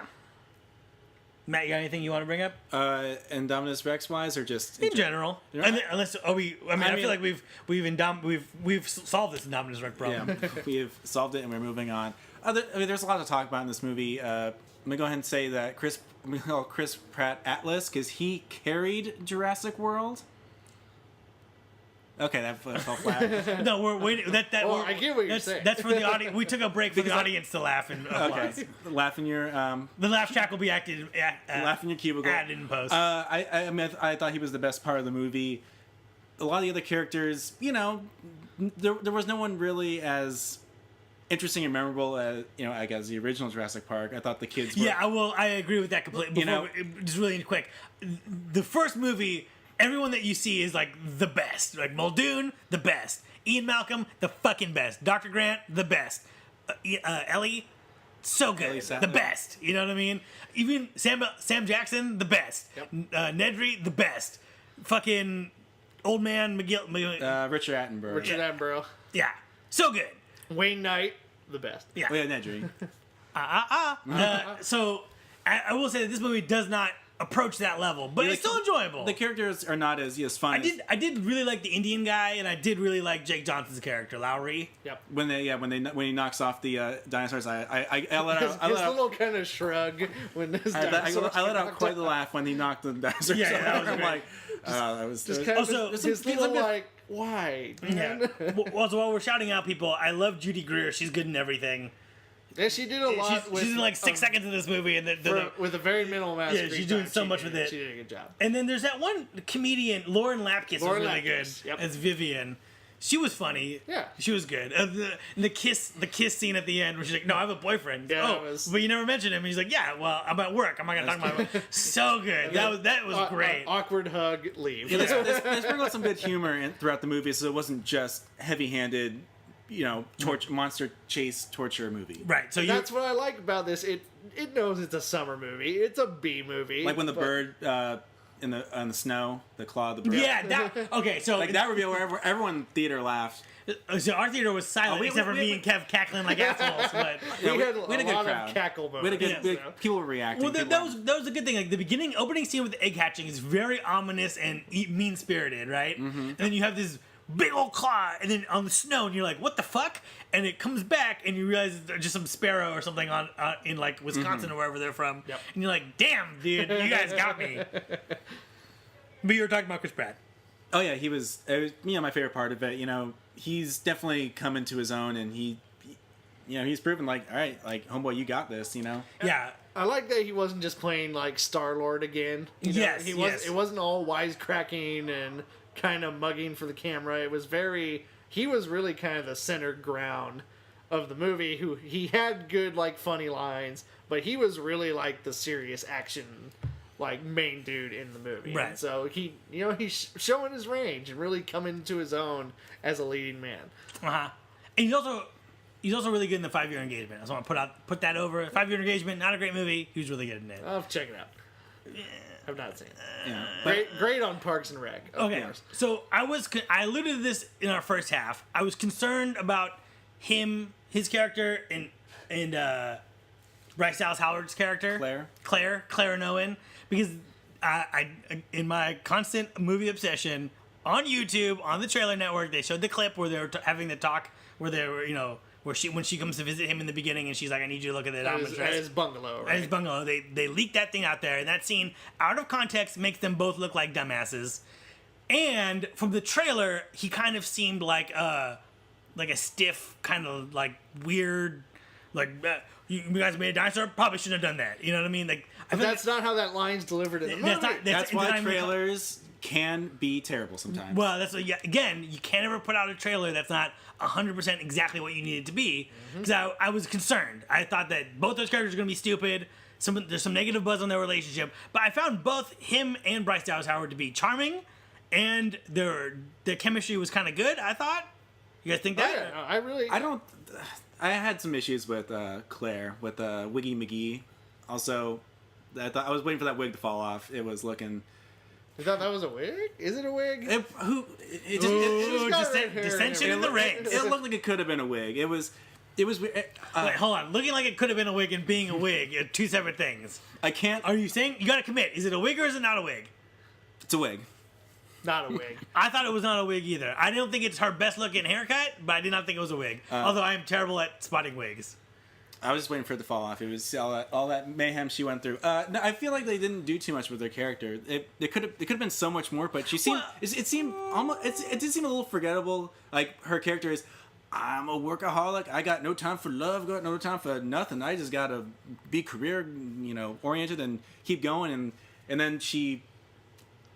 No, well, then she doesn't really do too much. She doesn't really present like a strong character. She shows like she can be brave at sometimes and shoot a fucking pterodactyl. She could run in heels. Yeah, she did. Just change your shoes. Which lady. our ladies did. Yeah, our respective girlfriends were very upset with the heel thing. So was Aurora. Two things. And remind me, the second thing's gonna be heels, but I'm probably gonna forget in mid-rant. The movie's all about, one of the themes of the movie is about control, right? And she, like Vincent D'Onofrio, start the movie thinking that they can control these wild animals and that they are just assets to be moved, contained, built, destroyed, And exploited. fed, And exploited. exploited, etc. Right? So her thing is figuring out that nature is not something, just like in the first movie, that you can control. Right? Nature is unpredictable, dangerous, menacing, beautiful. Also has lots of teeth. So that's her story, right? She thinks that these are just assets that we can sell to Verizon, sell to Samsung, sell to Sony, sell to Tostitos and Pepsi. But that's not how it is, right? She learns through this tragedy that, like, nature is not something that you can really fuck with. You know what I mean? You know, I like that scene between her and Irfan Khan when he asks, like, are the animals happy? And she's like, we don't have a statistic to measure animals. Exactly. She, like, that just completely catches her off guard. She's like, how can you tell if the animals are happy? You know? Look in their eyes. And then part 2 of your rant. Oh, the heels thing. It is weird that she's walking around the jungle in heels, because I feel like you had to put a lot of weight on the balls of your toes, which, if you had a high arch, would not be as painful as one would think. I know things about shoes. Don't ask me why. But it's weird that she was wearing the things in jungle. I thought that scene where she's kind of forced into action, though, from her daily life. And in her daily life, she would wear heels. Right, and then when she rolls up her sleeves, I thought that performance was hilarious. Where she's like, Also, they brought back the lavender tank from the original. Yep, lavender tank. Yeah, also, lavender tank top. Listen, I don't want to make this a podcast about criticizing the way women look. I don't think lilac is a good color for Bryce Dallas Howard. Just saying that. And then 2, she's running in those heels. I mean, like, she's wearing heels and she's fucking outrunning a T-Rex. Like, not that the T-Rex is real, but she is really running in heels. Yep. So I feel like the criticism that, like, how can you run in heels? Like, bitch was doing it. It happened right there. But Bryce Dallas Howard, shout out. Ran in heels. Good job. Good for you. But I think she would have been just as comfortable barefoot. I don't think that there would be... Yeah. In the jungle. She could have been barefoot and Sure. it would have been the same thing. Right. You know, I don't think it would hurt her feet anymore. Well, running on concrete would hurt more. Can't But run. also running in heels. Once you pass 30, homie, you can't run on concrete without shoes. I mean, you can't just do that. But when you're fucking being chased by a T-Rex, you'll do anything. So Well, that's that adrenaline is pumping. So I like Bryce Dallas Howard. I think I thought she did a good pulled job. it out. Really did. I still think that they could have done more with her. Oh, speaking of things that they shouldn't have done more with, what? When I don't understand what when Owen's getting attacked by the bird thing, and she saves him with the gun. Really great moment, right? She's shooting the thing. Also, why didn't she hold on to the gun? I don't know why she gives it back to him. But then they kiss. What? No. That was a moment. No, I buy that. That was straight up jarring. I'm like, thank you. Nah, Oh, boy. I totally rolled with it. I feel like sometimes I feel like I'm an alien on this planet, because when scary things happen to me, and I'm gonna say this, and then you guys can agree or disagree. When scary things happen to me, almost get in a car crash, someone scares you, watching a scary movie, etc., at a haunted house, creepy guy looking at you. I don't get horny. That doesn't make me. That doesn't jar me into this. Also, if my mom was listening to this, shouldn't have listened to that last sentence, Mom. That's on you. He never gets horny. So I feel like if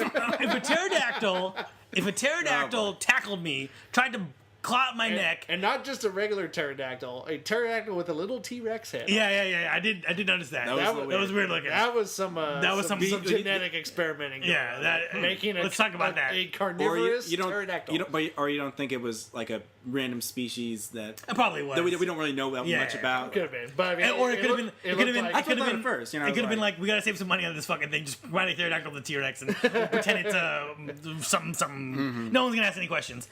I'm asking NBC Universal, what's going on here? It's Comcast We're gonna get the now, facts. what's homie. going on in that aviary? Yeah. So that's trying to claw my neck, and then the girl I have a crush on saves me.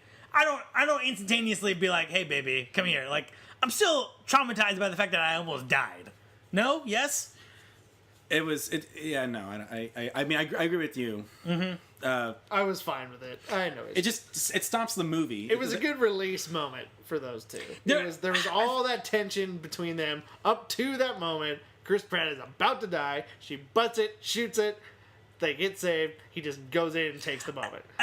Not to cut you off here, Matt, but I feel like a lot of times this happens in movies where a girl's about to get raped, or a girl gets like almost killed or saved or something like that, and then she like kisses a dude, and it's like That's not. There's no truth to that. Neither literal nor emotional. You know what I mean? Like, I don't know. I just don't like that kind of shit. All right. If they were like, hey, we gotta wait here for 8 hours and for the sunlight to come up, and we're just gonna talk for 8 hours, and then they kiss, that makes sense to me. But I almost died. Oh man, I just want to. Oh yeah, I'm so horny after all these pterodactyls. Yeah, after all this, I'm bleeding, baby. Doesn't that make you? Want me? Come here. Can't get behind it. Pterodactyl. But hey, Owen just they keep doing it. gets turned on by danger. It's in almost every movie. So every blockbuster kind of movie. So I know. I think me and Matt. I think we're in the majority here. Minority here. What? We're not in the majority. We are in the minority. There's three of us, and there's two. in life. Oh, okay. In life. The world. Anyway, The world agrees with me. Moving on. I do love how Vincent D'Onofrio continually monologues through this whole movie up until his death. Yep. Monologue right into death. Monologuing to it was a wild quite animal. expository. You know, obviously they had some information they had to dump on us. But I feel like perfectly when he was monologuing at that last time, I was like, I'm sick of this dude fucking talking about this shit. And then right in the middle of his monologue about how he can control dinosaurs to do what he wants to do, even though that just went horribly awry. Then a dinosaur comes in and he tries to talk it out of eating him, and it eats him. Yep. And Claire learns a lesson where he doesn't, where it's like there's a level of predictability to these things in the sense of that they're wild animals, but they are completely unpredictable wild animals. So he tries to negotiate with a velociraptor and gets eaten to death. She tricks a T-Rex into chasing her to a bigger predator, a bigger threat, and then they fight. You know what I mean? Yeah. So I feel like she learned a lesson there. And he does not. Violently does not learn a lesson. Do we want to talk about the T-Rex v... I want to talk about the whole third act of this movie.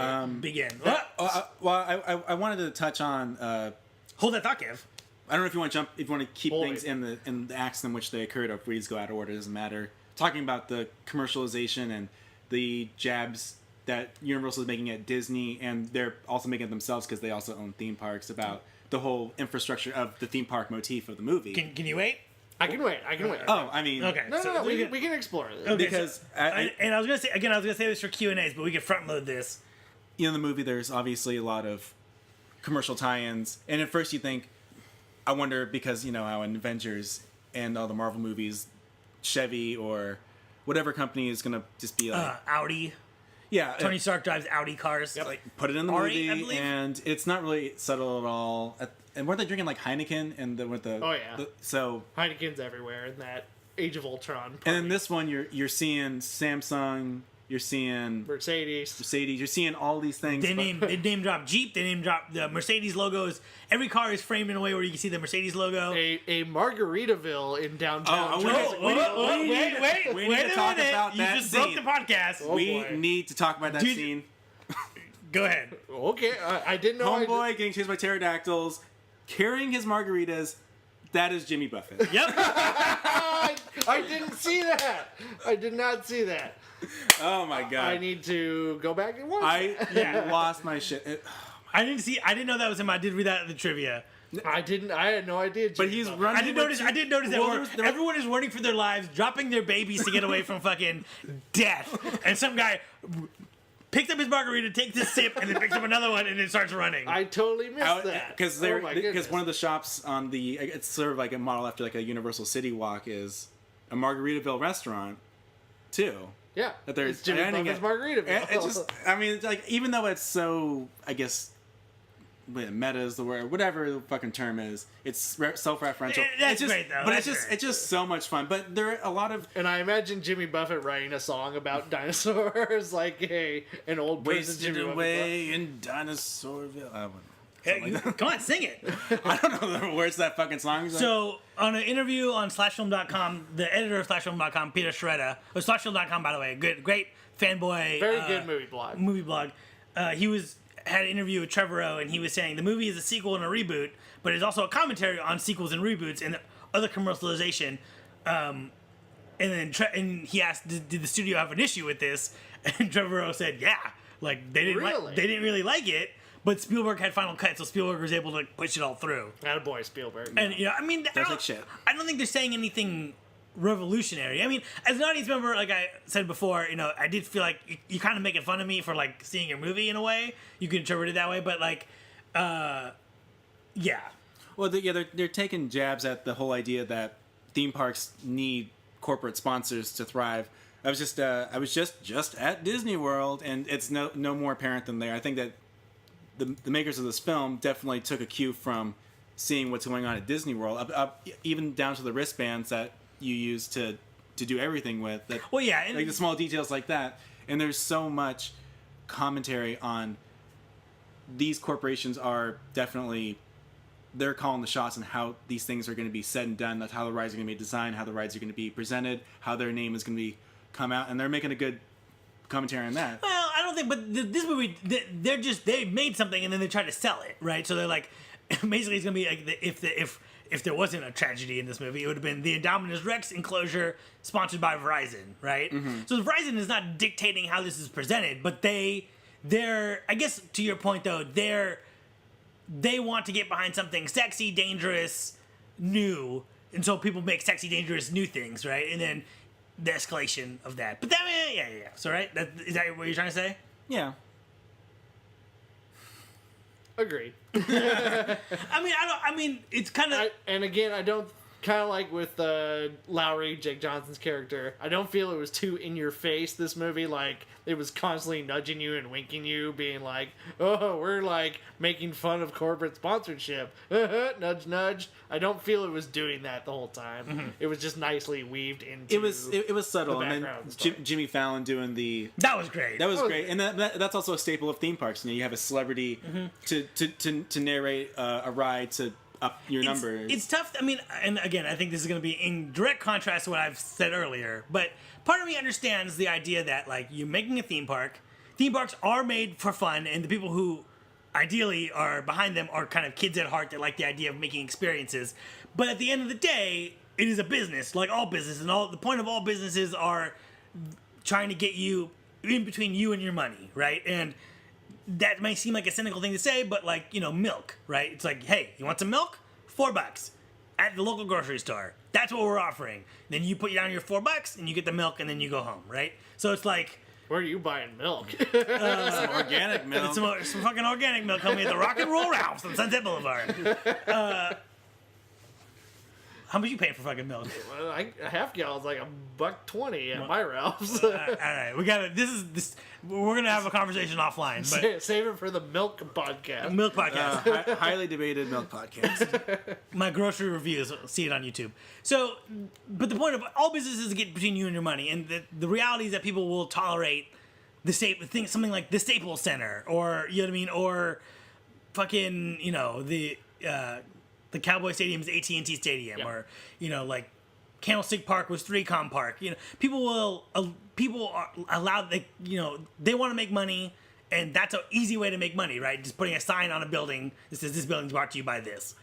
So in a way, I kind of get it, and I feel like, especially with Disney, there's a cynicism of like, a cynicism and a disconnection. Like this is not a huge commercial enterprise that costs millions of dollars to run, every month or whatever. You know what I'm saying? And at a certain point, it's like, yeah, how much money do you need? Why does everything need to be like this? But, it is a business. And I feel like people sometimes are like, this is like, they act like it's a public service. Like it's akin to like a public park. You know what I mean? It's like, it's not. It's a fucking private enterprise. It is a for-profit park. And I guess there's an expectation that they're looking out for you. And I think that's just, I don't know what, other than your nostalgia and love for it, I don't know what would lead anyone to think that. Sorry, what was all that? So people look, especially at Disney and Disneyland and Disney World, right? It's every time they raise the price, like, how can they do this to us? It's like, because they know that you'll pay. Like, they don't care. Oh, I know. Like, they care that you're happy as a function of money to be made. It's a cynical thing to say, but I feel like that's everywhere at that park, right? Like, they didn't make Fast Pass out of the goodness of their heart. They made Fast Pass because they realized that people spend too much time in lines and not enough time buying churros. Mm-hmm. So it's like... Yeah, they're in it to make money, and they're in it to take your money. And I think part of that is like T-Rex brought to you by Cherry Cola, brand cola. Cherry Cola Rex. Cherry Cola Rex. I would buy that. Yeah, I mean, I definitely agree.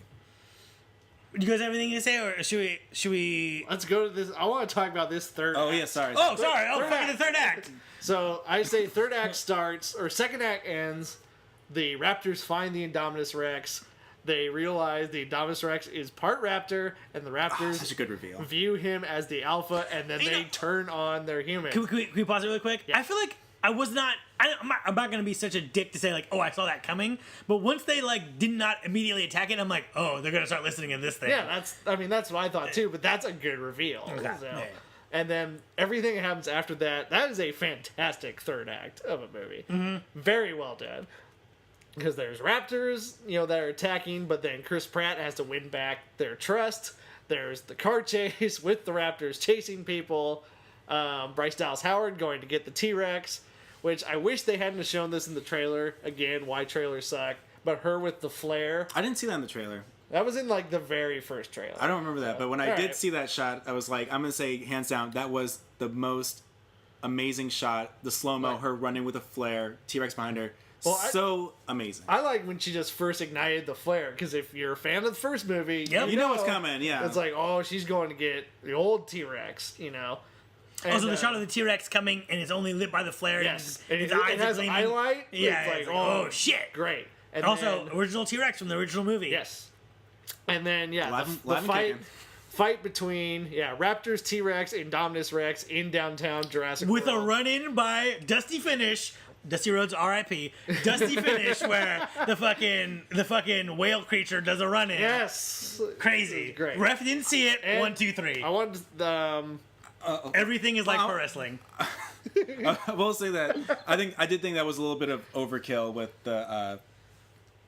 the giant fish thing coming. Oh, I loved it. The love whale that so shark. much. The whale shark, because I mean, when you saw it going towards the edge of the water, you're like, okay, like I did not see that coming at all. Like, it was I the- didn't. I was like, what the fuck?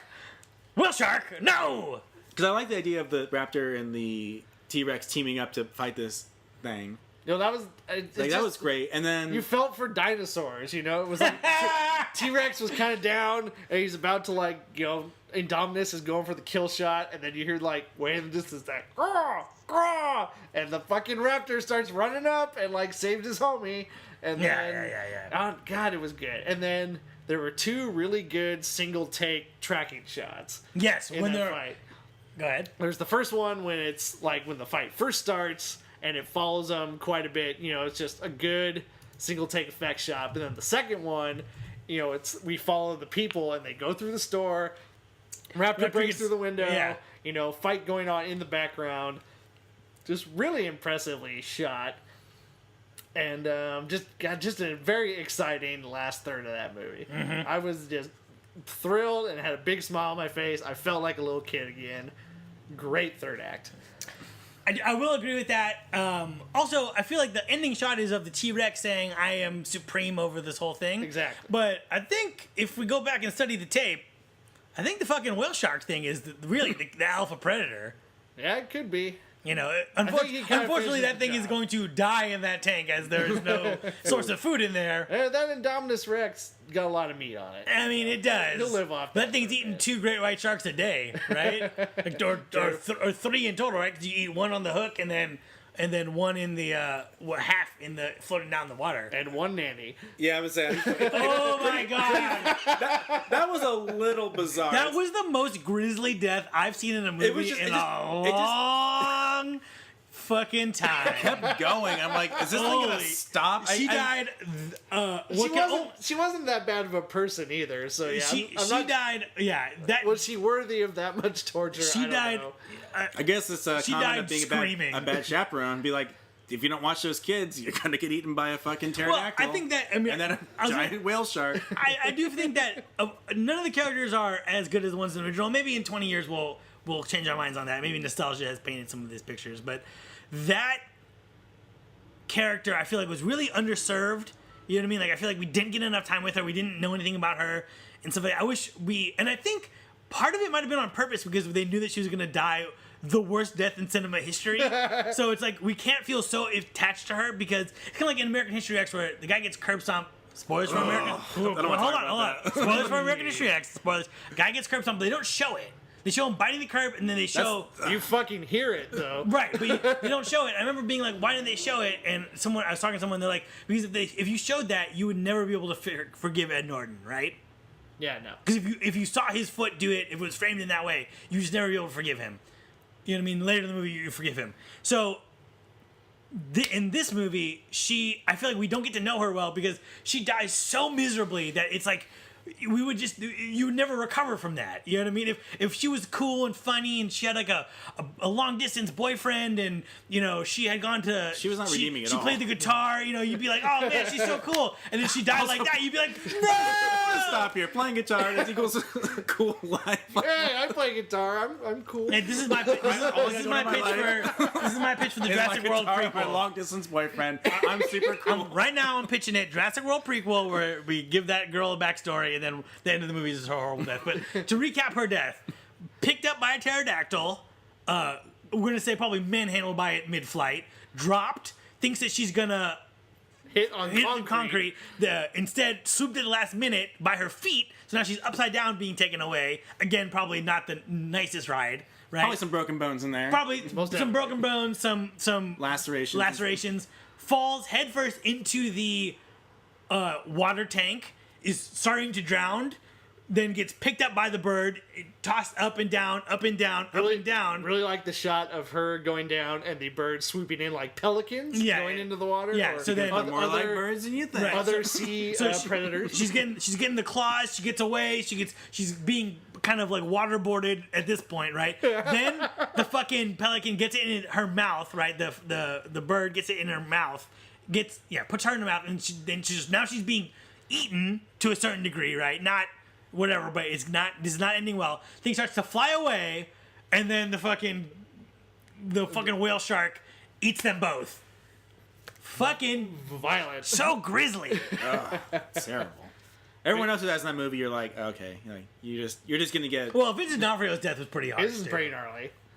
He deserved it though. Yeah, although I want to make mention of the scene where what's it called? Not Navy SEALs, the security guards, the InGen security guards are trying to fight it, and then the camouflage, and then it reveals like, oh my god, it's so good. Yeah. Oh, when they first tried to take it down, I was totally taken by surprise. I'm like, non-lethal. It was framed in such a way, like something's gonna happen, but I don't know what. I'm expecting it to jump out, but like, no, it's just there all along, but it's camouflage. Like that was real good. Yeah, that was good. Also, their deaths very grisly. Guys getting knocked in the trees. My favorite one was they picks up a dude, and then it was just executed perfectly where he gets framed out by some trees and then he just turns into a big pile of blood. Yep. That was just done really well. Yeah, the blood like dripping on the camera and through the leaves. That was cool. Really good. Really good. Yeah, just all the action scenes in this movie, just great set pieces. Yeah. The production design, I'm glad they kept it original to the feel of the original, especially the behind the scenes areas and the bunkers. It's the concrete bunker look, as in like the first one. So I'm glad that they didn't try to futurize it and make it look ultra. Well, they did a little bit, but nothing in the same vein, right? Because you got the ball thing that no, rolls I'm talking around. about behind the scenes stuff looked like it was actually a good design to the way things are actually practically look, and then the resort obviously you want to make it a little bit like a theme park, so you jazz it up a little, which is fine. Right. But I like how they kept the original production design look of the original Jurassic Park. We're running a little bit long here, but I don't really care because this movie. This is going for 2 hours. There's a lot to talk about. So, is there anything else you want to get into specifically here? I want to give major props to Colin Trevorrow. This is his second movie that he has made, and his first movie gave no indication that he can handle a big effects franchise movie. Right. And he really knocked it out of the park. Yeah, no movie is made by a single man, but credit where credit is due. I mean, this movie could have been dog shit, and there's 2 movies before it that were dog shit. So one of which was made by Steven Spielberg, who should know better. Right, and maybe that's harsh to say that they're complete dog shit, but this movie does hang, I think, just under it belongs in the same universe as the second one, where I feel like the third one, you can't even make that argument. No, absolutely not. But yeah, I think, to go from a little kind of indie comedy, Safety Not Guaranteed, his first film, to just doing this, just really well shot, well edited, well paced, exciting the whole way through. Just, good job, Colin. I'm excited to see what you got next. A Star Wars movie, maybe? He was in talks for Episode 7, and now I can see why. So, but maybe maybe one of those anthology films they're developing. Maybe Star Wars anthology. Yeah, And Molly. maybe I'm excited to see what he's got next. It's, He could have called this movie "Safety Not Guaranteed" too. Boom. Dr. Mike. Working title. According to my sources, there's nothing. Nothing, Sources being IMDb. Sources being IMDb, and then later Wikipedia. No, I don't know. Nothing announced, I guess, formally. But Yeah, he's got nothing on the announced list, but I think this will definitely get him some gigs. It's just a very well made, can hang with kind of, Spielberg's obviously the master, and Jurassic Park 1, masterfully made film, but, this movie hangs with it. I was just very impressed. It's not easy to keep pacing in this movie going, and he did a great job. Yeah, and you got a fine line between you want to harken back to Jurassic Park, but you also want to make your own original movie, and he walks that line very well. Mm-hmm. He doesn't go for cheap nods or like you're saying the nudging and winking, or the tongue in cheek kind of thing. So it was good. Upcoming Book of Henry. Book of Henry. This is according to Wikipedia, which I just quick. Right. But Let some vandals. Type in some bullshit on good. there. It's good enough for me to base my life on. That's good. Matt, what else you gotta say about this movie? I enjoyed it. I think aside from I think that they could have done more with Bryce Dallas Howard's character and that wig. No, I'm just kidding. But otherwise it was great. I feel like you keep bringing it up, so you're definitely not kidding. You're not kidding about that. When you like to know.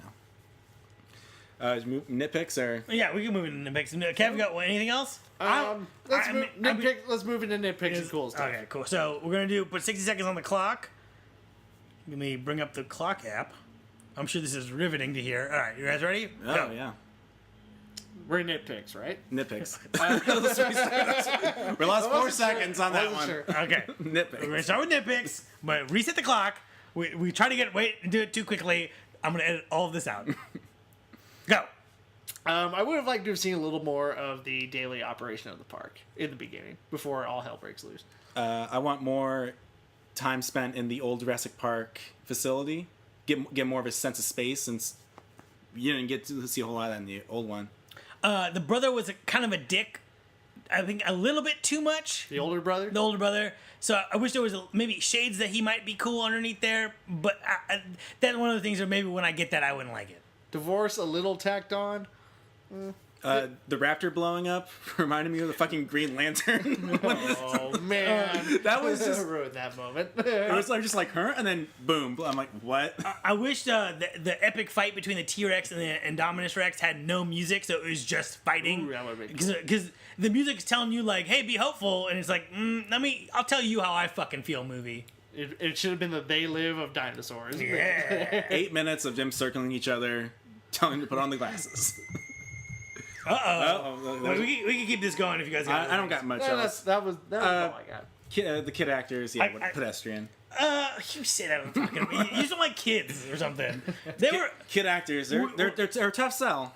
Kev, how did you think? They were serviceable. That I don't think as memorable as the first. I think the little kid did a really good job. Little kid was very when he good. cried. I think their dialogue was really good. The brother was kind of a stupid dick about things. Like he's like, "Oh, well, mom and dad are getting divorced." He's like, "Well, I'm gonna be out of here in 2 years." He's like, "Yeah, there's a real comfort to your fucking 10-year-old brother, asshole."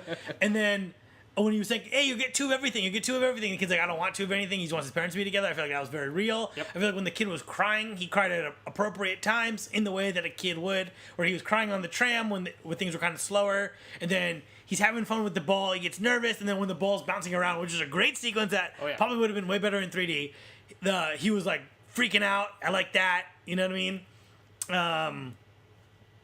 Things that nitpicks. I'm just gonna wrap up my nitpicks. I think I had more than you guys. I wish the assistant character was a little bit more fleshed out. I wish her death was even more grisly. Well, see her get ripped in half and then eaten. Yeah. I think that kiss was goofy as fuck when he tried to, he kissed her after he's getting mauled. Doesn't make any sense biologically. Biologically. And I feel like there's a Science dictates. yeah. I feel like there's a certain amount of this movie making fun of the audience for coming to see it and being critical of that in a way that maybe if I watched it again, I wouldn't see it. I don't know. I didn't feel that was I didn't overt. catch that. And yeah, I didn't feel like I didn't feel like I had a finger being wagged at me. Okay. For seeing That's this. fair. Yeah, I didn't feel Hey, shamed. these are all some nitpicks don't exist to other people. Some nitpicks are cool things to other people, which we'll get into. Also, I got a lot of moments of awesome here, so we might have to put Alright. 2 minutes on this clock. Or just no clock at all. It's fun with a clock. We're gonna put 3 minutes on this Oh clock. my 3 minutes. God. Go. We're already running over. Who cares? Go. The reveal of the baby dinosaur petting zoo was great. Oh my God! Yes. Pan up Triceratops. Oh, it's baby Triceratops. There's a kid riding it. Oh, it's this cute little kid in park. the saddle. And I would totally go there. Yep. We've already talked about, obviously, Jimmy Buffett. That's awesome. I need to go see it again just to see Jimmy Buffett. and the margarita thing. I mean, Also, nerdy kid, super nerdy and into facts. He's like, I'm only 37 inches tall. I can still do this. I love how he's that kind of weird kid who's really good at math and involves that in his whole life. You know, 1996 Jeep Wrangler, blah, blah, blah. Loved it. He's good. His line, who brings an itinerary on a first date? and what diet doesn't involve tequila?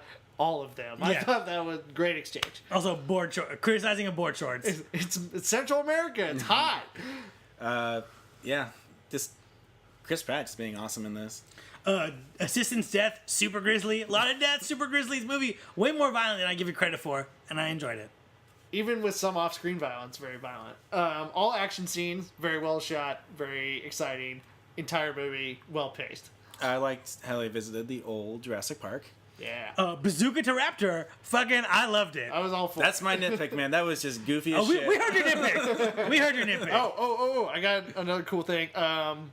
When they first go into downtown Jurassic Park, there's the hibachi restaurant, and it gets paid off when the raptor gets thrown on the hibachi. Yeah, and That's what happened. That's fire. I thought they threw him in like a deep fryer or something. He exploded. No, yeah, they show it. It's just in the background. There's a little like Benihanas or something. Who's like leaving the grill on? And in their haste to abandon it, They had to get out of that place there, was man. full of Yeah. gas. Throw raptor on No, the it's a hibachi. There's no gas. I mean, Huge flame. It's a stainless steel surface. Isn't it heated by gas? Well, yeah, it's heated by gas. I guess they didn't turn off the.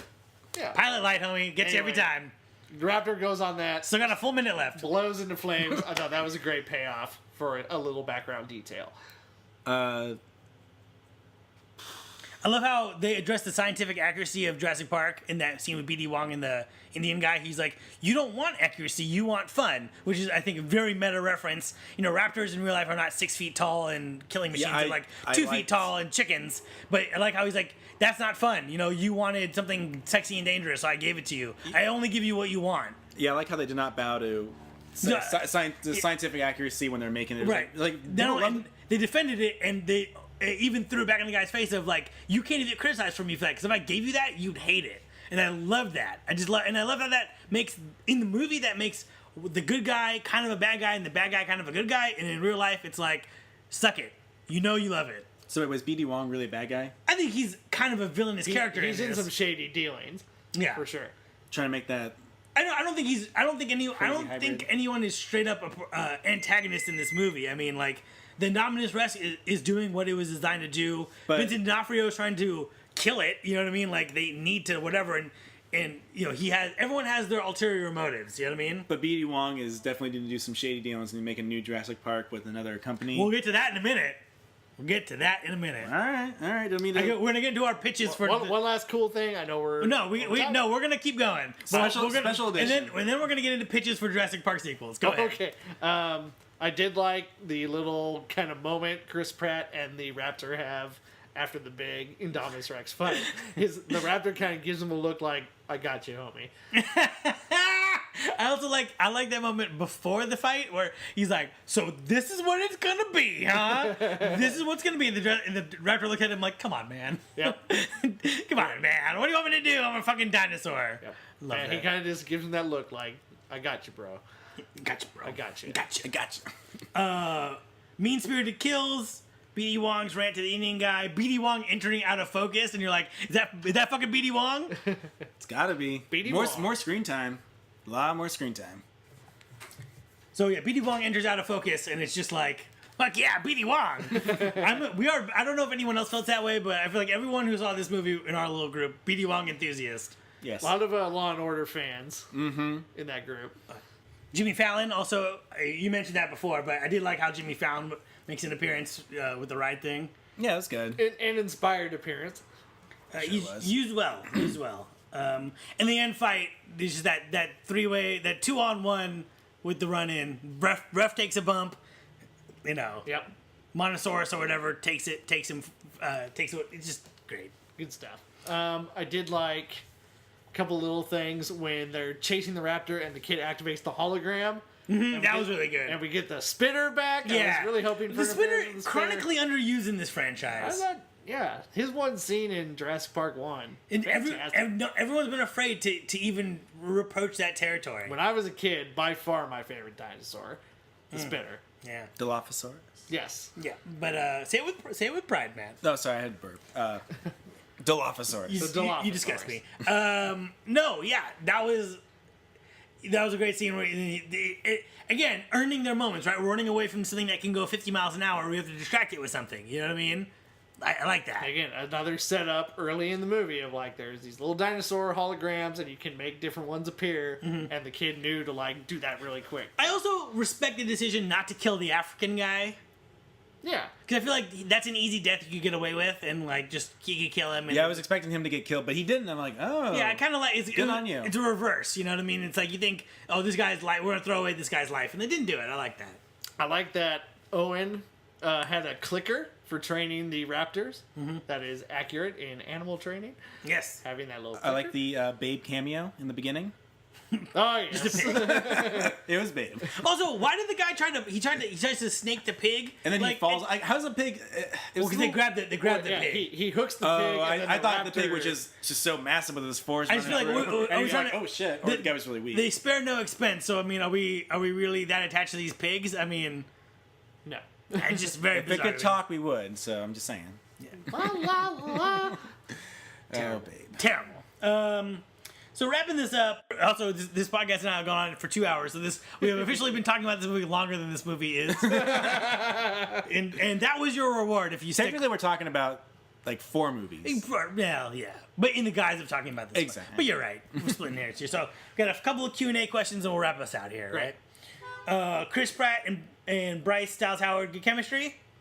I enjoyed their chemistry. Yeah, they had awkward chemistry, but I think they should have left it as that. I think it was good. Did this movie meet your expectations? Exceeded my expectations. In my expectations. I think it exceeded mine too. I think that some of the places I go for information on this were really dogging it, and I think it came. I mean, I could have used strong. more, but what I got was I was satisfied. There's a thing that BD Wong says where he's like, if I didn't do this, this would have happened anyways. Someone else would have done it. And the director has talked about like when he got approached for this movie. You know, he's like, they're going to make this movie. It's going to come out on this date. Either you're going to do it or someone else is going to do it. I don't know if there's a question in that, but that's a very interesting thing when it comes to, like, tentpole movies. Like, the date's picked out. The script's not done. We're making this fucking movie. You're either in or you're out. So the fact that this movie is good, it's kind of an interesting testament to, like, the people working on it getting the fucking job done. It is. And Colin Trevorrow is a credited screenwriter on it and said that he did, like, a massive overhaul of the script. Did a great job. Also, I also want to really quick put over the fact that it never you know that some of these things have to be like sets, you know what I mean? But you never really feel like you're on a set. No. You know what I mean? There's a couple moments where you're like, okay, that could be a set, but for the most part, no, I don't. Yeah. I didn't feel like I felt like I was actually on that island. Do you feel like this movie ignored Jurassic Park 2 and 3? Yes. Yes. Totally. Absolutely. No mention of the fucking San Diego incident, which would have been the 9/11 of that day. You know what I mean? Exactly. Like, what? Dinosaurs loose and there's no way this movie exists in the same world as that movie. And then no one talks about it. And we're better for it. And we're better for it. And no mention of William H. Macy and his satellite phone. Ugh. Jurassic Park 3.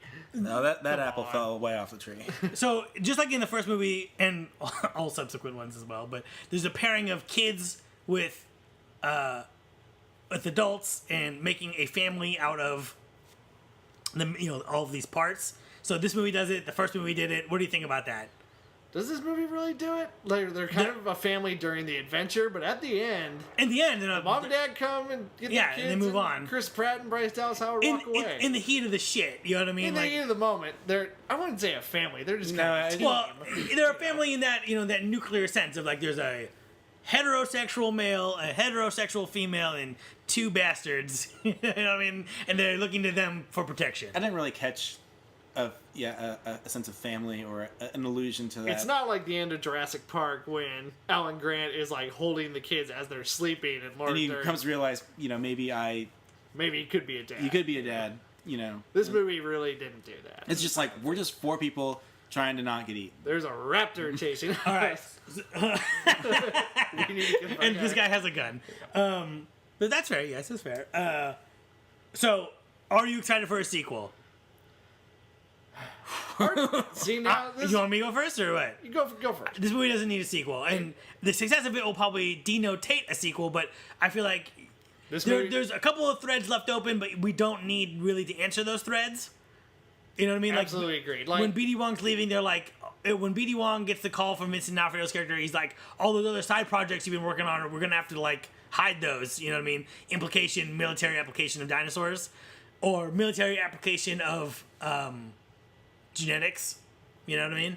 So, yeah, there's definitely a hint of a sequel there, but they kind of wrap up all the characters in this. We don't really need any of them to come back. I absolutely agree. In the list of the characters, I am not only talking about the kids and Bryce Dallas Howard and Chris Pratt, but I'm also talking about the Tyrannosaurus Rex.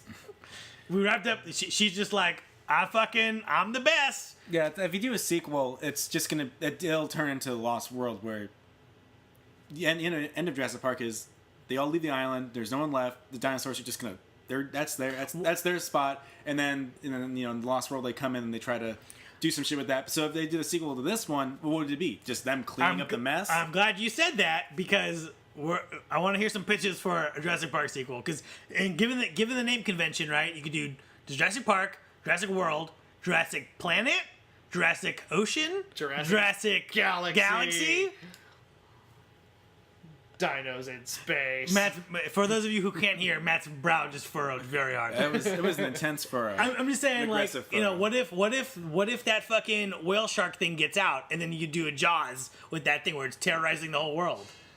Shipping lines all over the world be fucked up. Glass is breaking because of this, you know what I mean. Apparently, what was that? That's my pitch. That dino thing gets out, and it fucks up the entire world's shipping container stuff and eats a bunch of people. A great shot of like a Chinese ship with a huge bite out of it. Yeah. All the shipping containers floating in the ocean. Speaking of Chinese ship, my sequel would be BD Wong and some other mega tycoon take the information from Jurassic World, move their operation to China to try to boost up a Jurassic World competitor?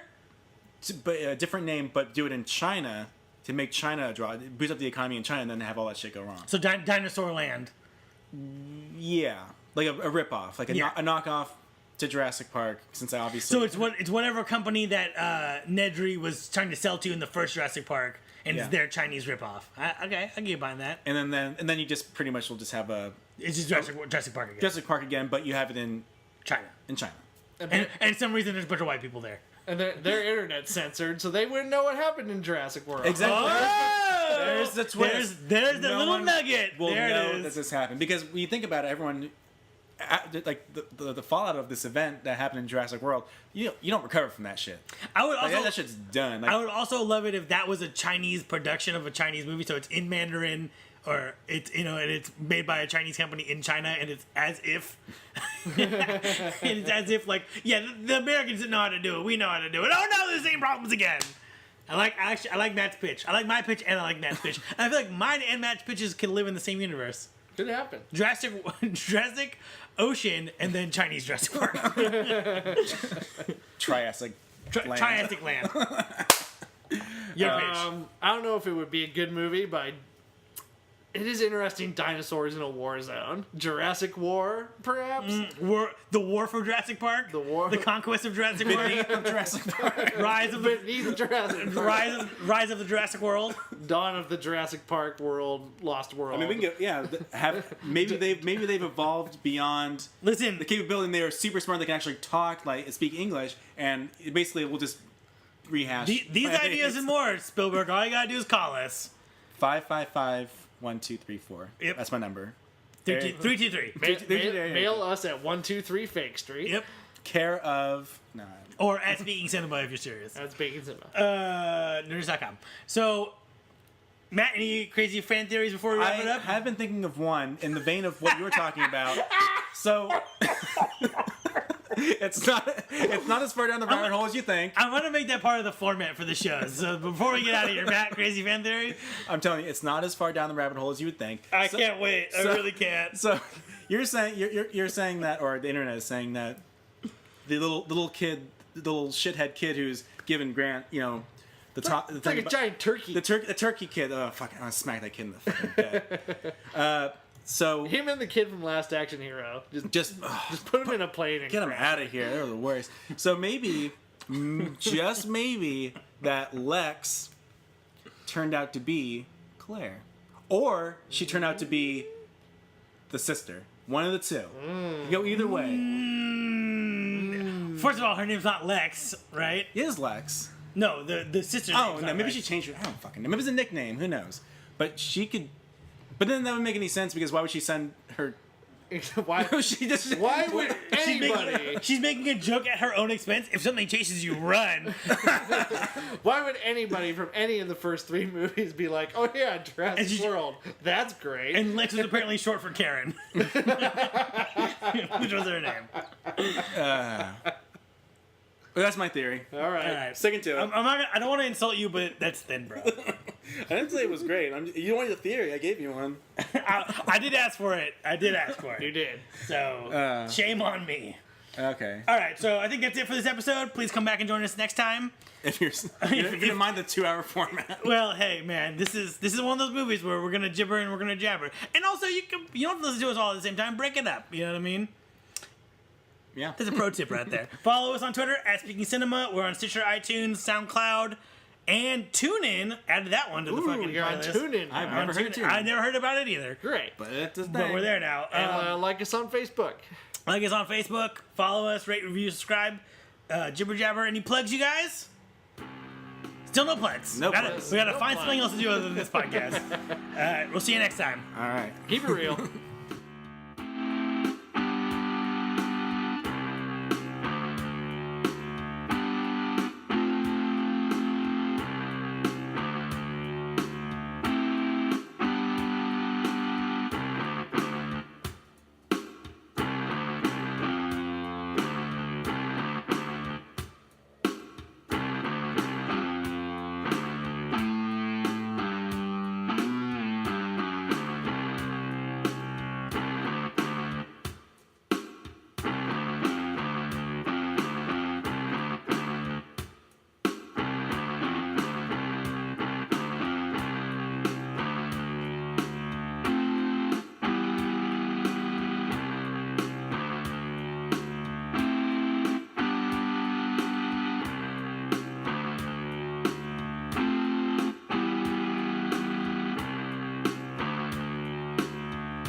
So, going.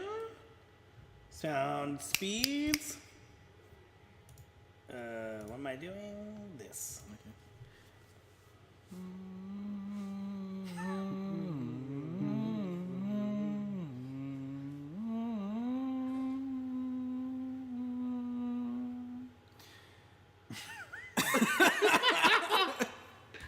Okay. Here it goes.